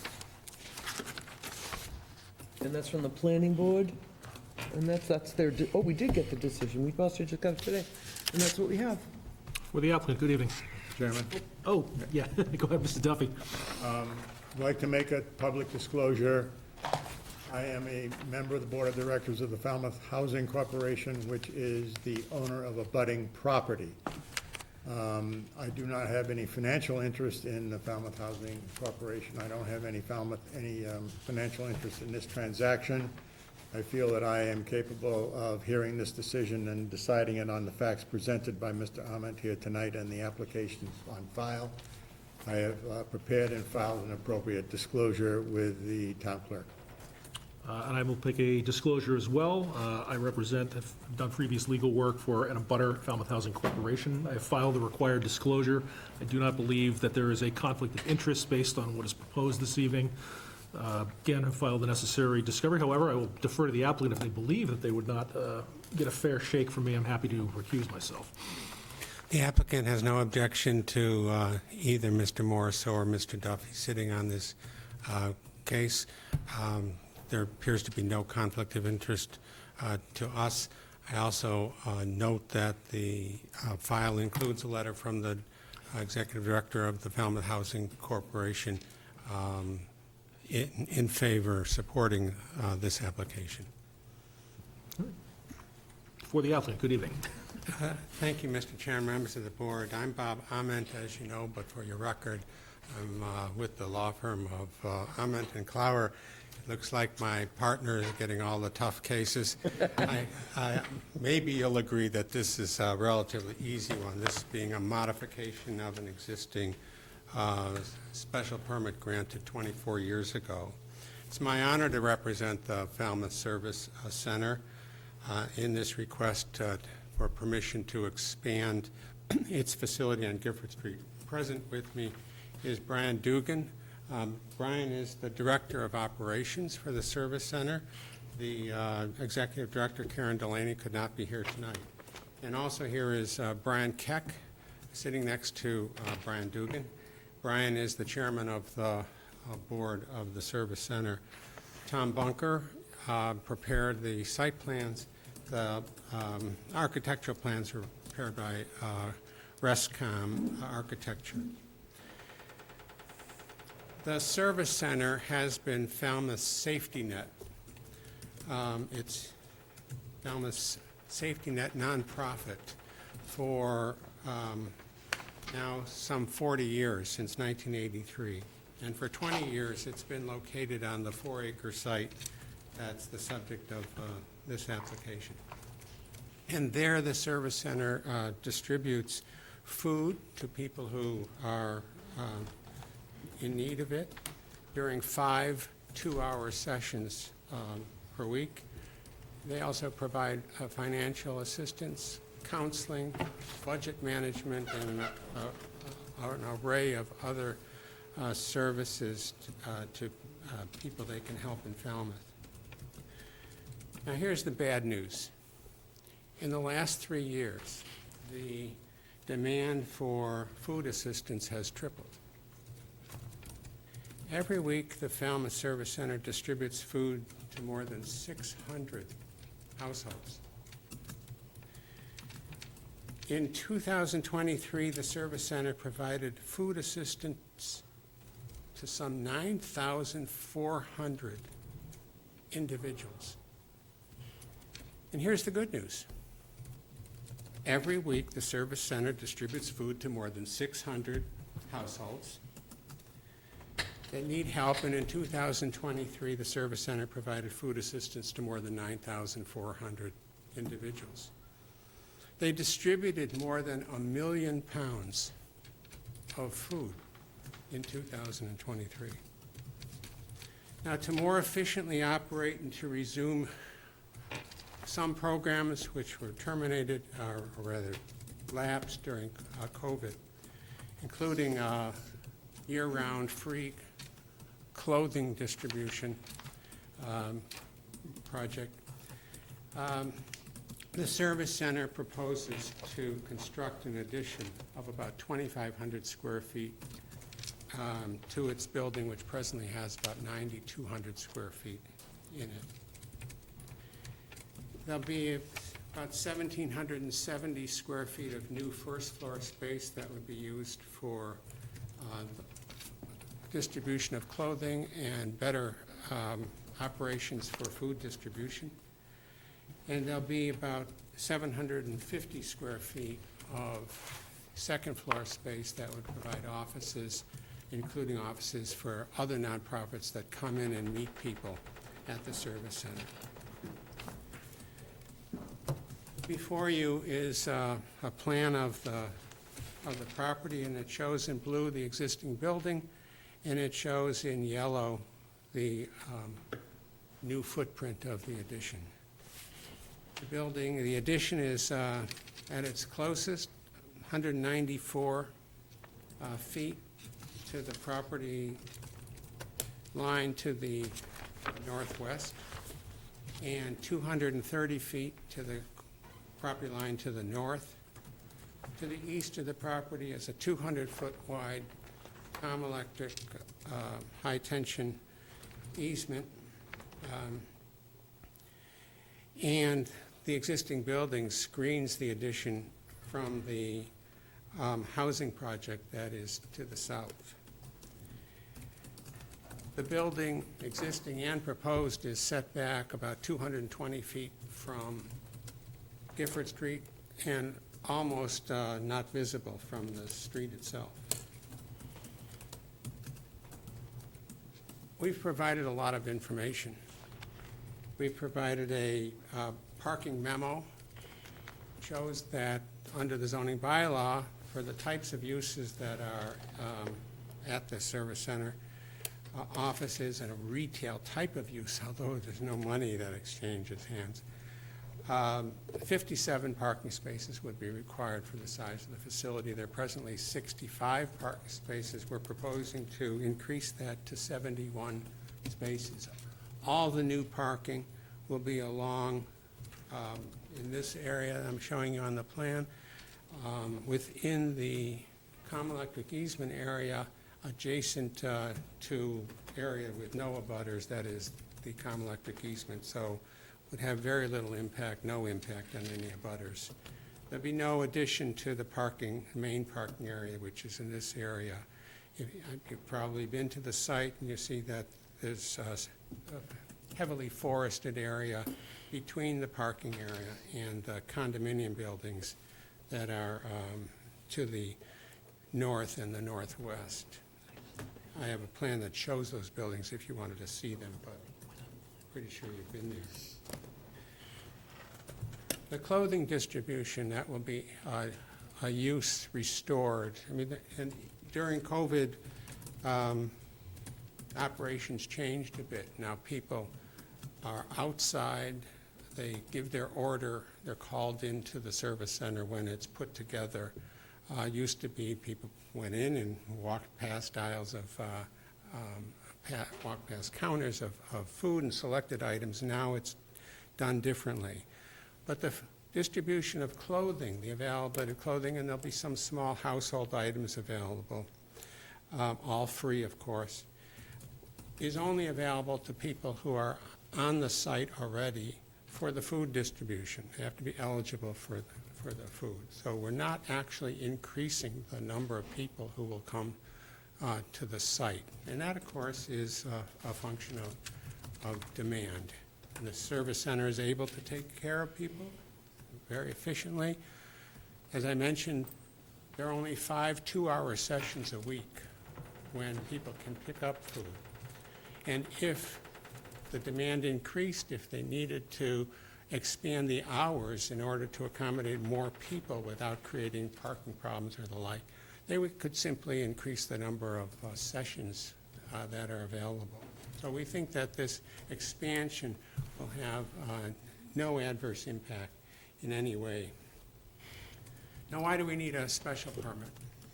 Because this is an agricultural district, and the zoning bylaw provides that you can have philanthropic uses in the residential district, the agricultural district, by special permit. And back in 2000, the special permit was granted to allow the service center to construct the facility that it has today. It was added on a bit with a modification of the special permit in 2012. Some additional parking was added. This gravel parking area back surrounding to the north of the paved parking was allowed by administrative approval of the Planning Board and the Board of Appeals in 2023. But this is an existing use, and the addition is simply going to allow people to be served better, to have some additional services available to them.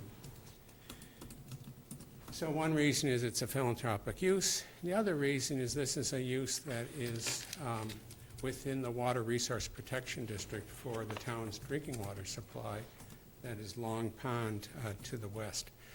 And simply the amount of lot coverage requires a special permit for the use. Tom Bunker's done a wonderful job of preparing a memo, which you have a copy of, that addresses some of the issues that you need to address if you're in the Water Resource Protection District, namely stormwater runoff, and perhaps most importantly, the waste, septic waste, and the limits on nitrogen loading for that area. And what's so interesting about this project in relation to the Water Resource Protection District is that there is very little wastewater produced. Most of the people working at the service center are volunteers. They're not there 40 hours a week. They're there for a short stretch, and they don't, therefore, as often need to use bathrooms. In addition, the customers are there to pick up food, and the water records for the past several years, which Tom obtained and analyzed, show that the wastewater is equivalent, it's less than 220 gallons per day, which would be the requirement for a two-bedroom house. Well, this is a 4-acre site. Now, in the Water Resource Protection District, you'd need 80,000 square feet. So you could have two lots by right.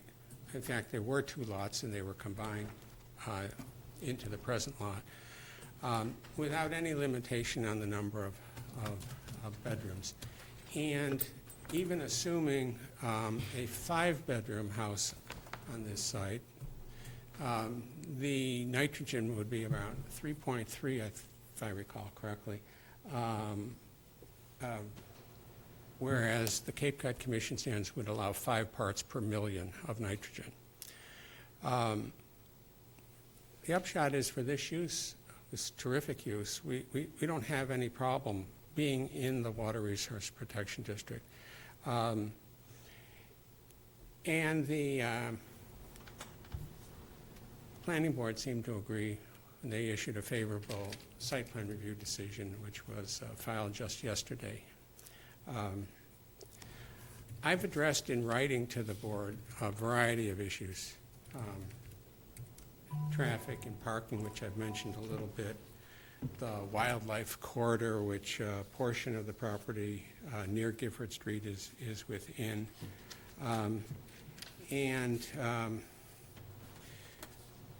some other issues.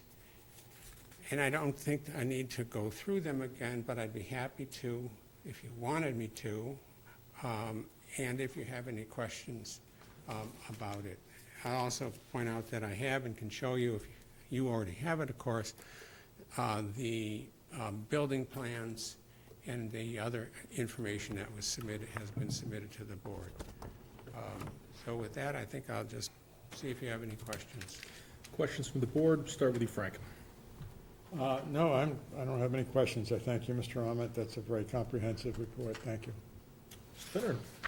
No, I think it's probably modest in respect to the increase in the clientele, for want of a better, and demand, I guess, and who can argue with anything they do here? And I'm quite impressed with the 220 gallons a day, and I suggest that, you know, they use a lot of that water for washing and whatever, and I mean, it probably compares less. No, I have absolutely nothing but praise. Thank you. Thank you. You do yeoman's work in the community. The only thing that could possibly have hung me up was well addressed in Mr. Bunker's letter of June 5th. So I'm satisfied. Yeah, it's a great project, and I appreciate you doing some stats for us, Mr. Bunker. It really is a great project, great-looking project on top of it. It's great. Scott? Continue the accolades. I was really impressed. It had been years since I had driven in there, and unfortunately, very surprised in the amount of people that need the assistance that the project's giving them. So kudos to everybody here for all of your work on it. Thank you. Tony? When I was there Thursday, I had never been in there before. I was shocked at how many people use that. I was extremely heartwarming to see the help that people were getting, the volunteers, the people that work there.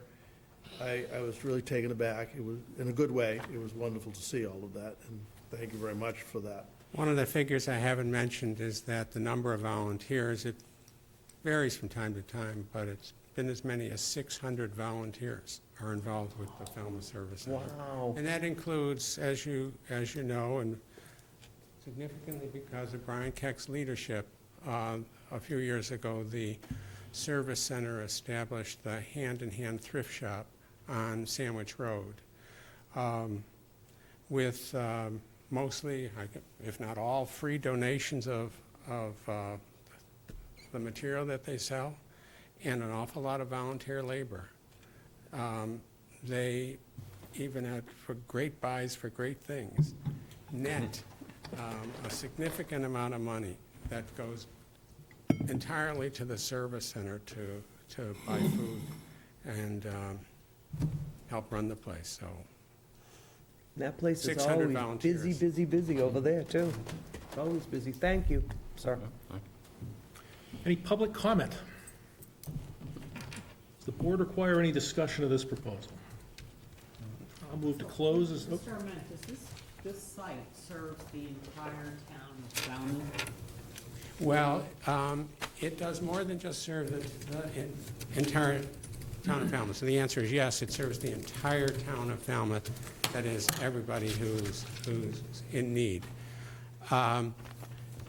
They also deliver food, and Brian Keck is one of the volunteers who distributes food at the Joint Base Cape Cod. And is that every week? It's twice a month. And people who qualify from other towns can come. You don't have to be a Falmouth resident. If you're hungry, you can come.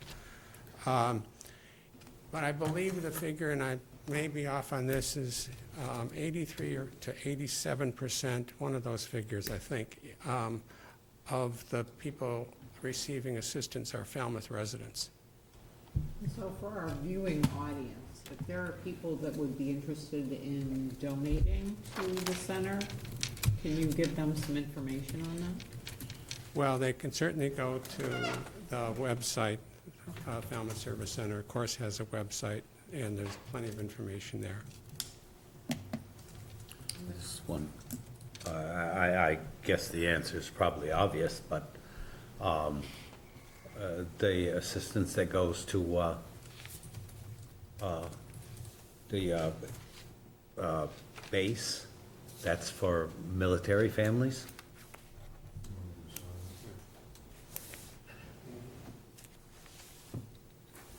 Hi, I'm Brian Keck, and I'm the board president for the Falmouth Service Center. The answer to your question, Mr. Finneran, is for employees, military families, retirees of the military. And we average generally between 125 and 144 families.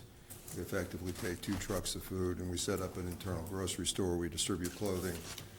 There's a church group that works with us. We distribute diapers. We do everything we can to help the personnel.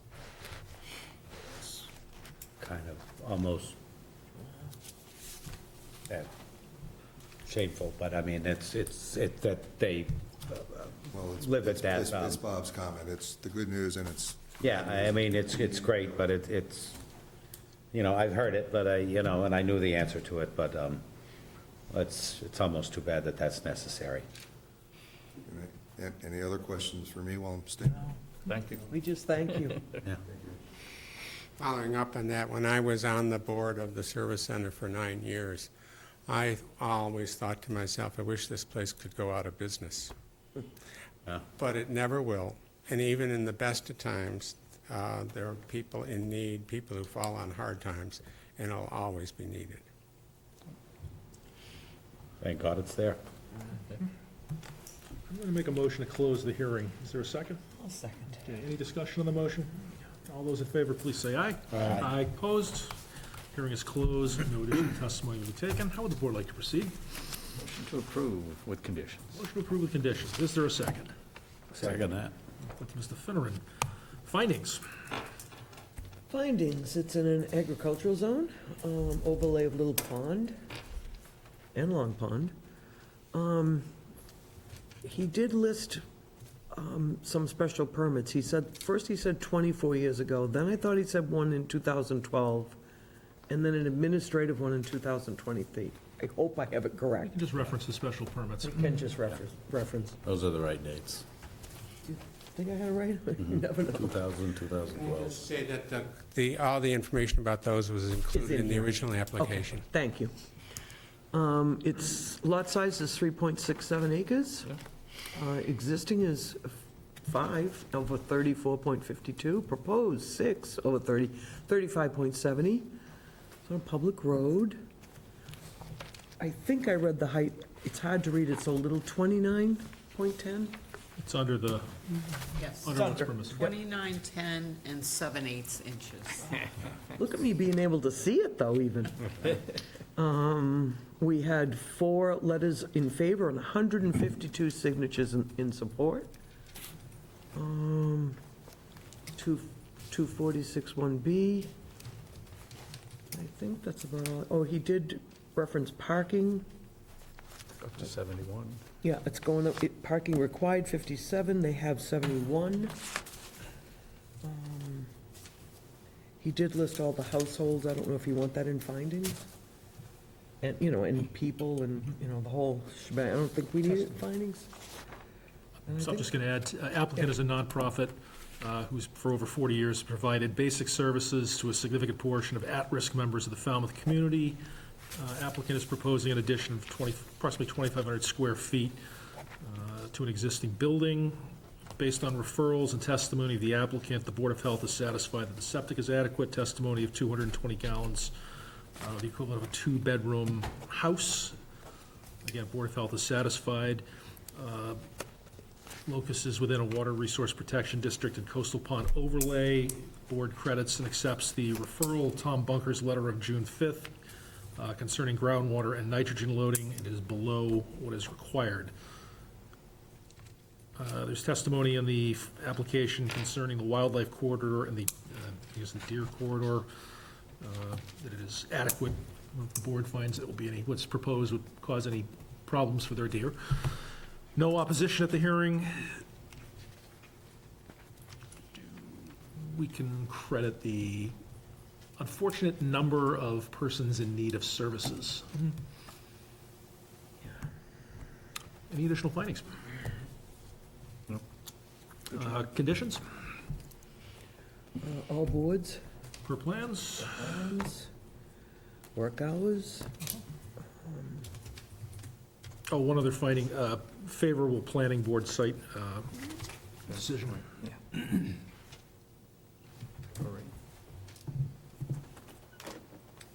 Nope, we're good. The board concurs with the applicant. We hope they go out of business. No. That. Or I should say, for reasons of non-need. Yeah. Any additional conditions? All right, all those in favor, please say aye. Aye. Opposed? That is a vote. Thank you very much. Thank you. Nice job. All right, that concludes new hearings. Turning to open meeting, again, we've tabled all votes of minutes. We'll take those up. Did anyone have a chance to, I did realize they just came out late, about June 20th. We'll take them up at the next meeting. All right, next up, under open meeting, board reorganization. Every year in July, the board is required under its rules to reorganize, to re-elect a chair, vice chair, and clerk. I asked Noreen to circulate job descriptions for each of the 3. Did everyone get those, or? About to. Okay. And were you able to find the language under the town charter, Noreen, concerning what happens if, okay, would you care to just elaborate to the board? Well, you didn't find the language in the event that the zoning administrator is, and we have no zoning administrator, or that we have a zoning administrator for whatever reason is on extended leave. I believe it falls on the responsibility of the elected officers to write the zoning decisions. Is that an accurate? That's what was reported to me. We have not found written proof of that at this point in time, but we're looking into it. All right. Are you planning on going somewhere? No, we're just suggesting that if Ashley and I won megabucks and we needed to travel extensively. You're not taking that us? we might send you That's my postcards. I thought we'd be invited. Sure, well, yeah. Doesn't sound like we're invited. President, we'll just take a moment, review the requirements of job descriptions, the chair, vice chair, and clerk, and then I'll entertain any nominations. Oh, and for the record, all members of the board vote. However, to be a board officer, you have to be a regular voting member. Sorry, Tony. Another day. And the board is still in need of an additional associate member, so if there's any members of the public that are interested, they should apply at the select board. Come on down. As soon as possible. Yes. I'd like to make a motion. Okay. And it's going to be a little long and confusing with the explanation. First off, I can't believe I've been here for 2 years, and I've learned a great deal. And I truly respect every member of this board, and I think we all have certain things that we are quite good at. And we certainly complement one another. And I think, Jim, you've done a fine job as chairman, and we can't go without mentioning what you did on the Saxon hearing, because that was just extremely difficult, and it's the largest thing we've ever done. But I'd like to motion to nominate Suzanne as chair, because she's expressed the desire, and she has over 20 years in Walpole. She's been 20 years in this town. And somewhere near half of her years in Walpole, she was a chairman. And I'm always been, and just like the selectmen, yearly they change, and rarely does someone serve more than 2 years. And I'm just always in favor of shuffling the deck and mixing up the towns a little bit. I think it brings things forward. And so, like I said, my nomination would be Suzanne as chair, James as vice chair, and up until I learned what's I'm just limited. I wanted to be clerk, but I can't take on anymore. I can barely make myself dinner. And I think Frank, with his complete experience, would be an excellent clerk. And I think that trio would just advance this board further. And I thought about it quite a bit, and I like it, and I hope somebody would second that. So we have a motion for a slate of officers. And we might have to break it up parliamentary, but that's your, We've done slates before. I guess before that will require a second, but as a preliminary matter, is there anyone nominated that would refuse the position that they're being nominated for? So it goes to you. No. You don't want it, or you're not refusing it? I would not refuse it. Okay. Okay. If elected, I would serve. All right. Is there a second?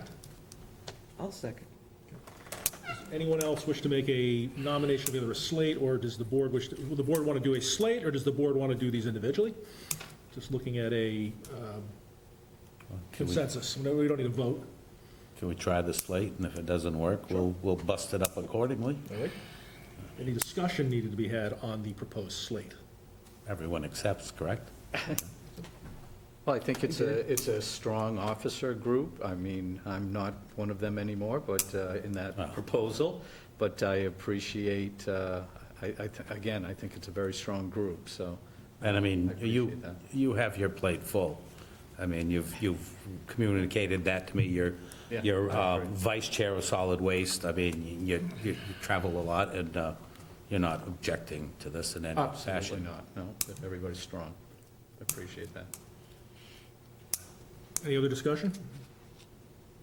I'll call the question. Do we need a roll call, or can we just do this? However you like. Roll call vote then. Mr. Duffy? Aye. Mr. Finneran? Aye. Mr. Morris will be an aye. Murphy, aye. Peterson, aye. Petrucci, aye. Okay. Unanimous. Congratulations. Oh, boy, do I get to You get to whack? gavel us out. You can't bring, We're not done. you can't bring that home. I won't take it. Suzanne, congratulations. Thank Hey, you. I think we need to thank Scott for Absolutely. his role Yeah. as chair, outstanding job. Yep. Jim for his role Yeah. as chair. I was so impressed, I've only been here a year. So impressed with how you've managed this entire process. Thank you so very much. Thank you. And you're gonna remain, but clerk, And I thank you so learned much from for him. that. I learned from him right here. You did. And You no one can ever question Frank. He knows just about everything there is possibly to know about this process. That's why we make a good team, because he knows everything and I know the rest. So the three of us then can just kind of sit back and listen. And Mark, you move all the way down the end Yeah, so you you move can all stretch the your way. Yeah, I leg can out. stretch my leg out, which will be, might even bring something to put it on. Because it's going to be 6 months supposedly. Are you in for it now, Suzanne? You in for I'm in for it now, yeah. Thank you for your I'm service. gonna need all the help I can get. And I know you guys will help me. I think we all work quite well Yeah, together. I agree. And like I said, I like the idea of shuffling the deck, and it's not an unusual circumstance.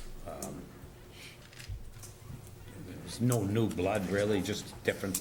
Have to read the next meeting and adjourn us out, I guess. Zoning administrator updates? Zoning administrator updates.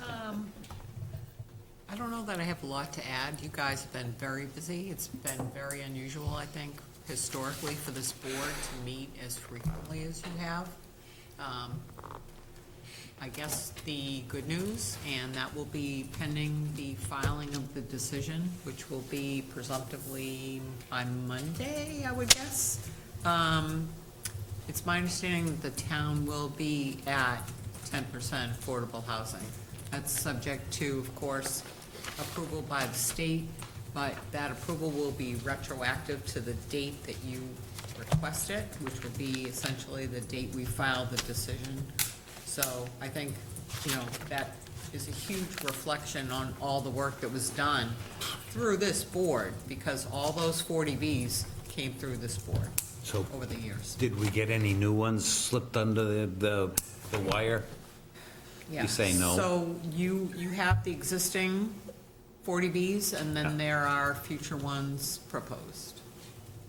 But not filed? There are future ones anticipating filing. Yeah, well, that's right, we could treat them differently, though. Thank God. So when's the scheduling get easier for us? That's unknown. 2026. I think the other part of the problem is its volume, right? So, Is what? volume. Because you don't want to meet till midnight. That being said, administrative update is just, right now, 177 Shore. They were doing, it's a single-story structure. They were bumping out 2 bedrooms and a sunroom, so no new rooms, just little bump outs. I think it helps the board where you have this administrative option. It lightens your load some, Volume, I think was the word. volume. I agree. Keep doing a great job. And I think that's about all.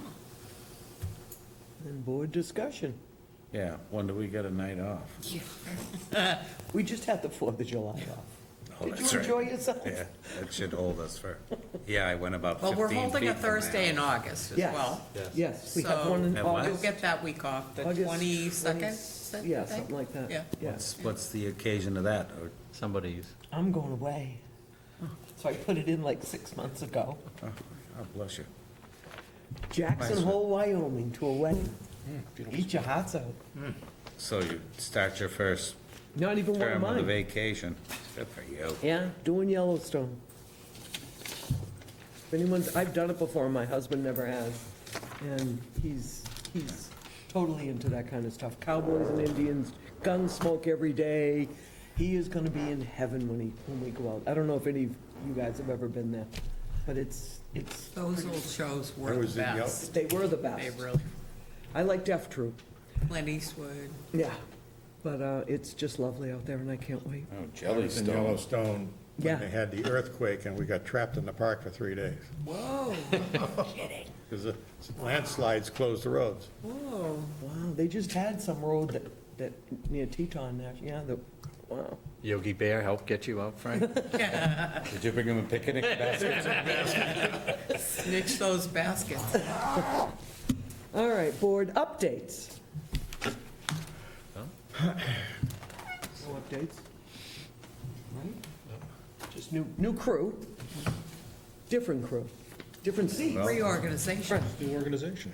And, New officers. and future agenda items. Madam Chairman, I think you might want to start to begin to consider when we have our fall board retreat. Usually it's in September. That's true. I want to just start floating some potential dates out there. True that. September? I think last year we were October. Goes by quick, doesn't it? Yeah, Time flies. yeah, that's true. We'll look that up, yeah. Next meeting? Next meeting. Noreen, when is our next meeting? I'm sure we don't have any time off. August 1st. August 1, August 1 at 6 6. PM, There it is, August 1. select board meeting room. This is your writing. So I'll move we adjourn till the next meeting of August 1st, 2024 at 6 PM here at Town Hall. Good one. Adjourn. Boom.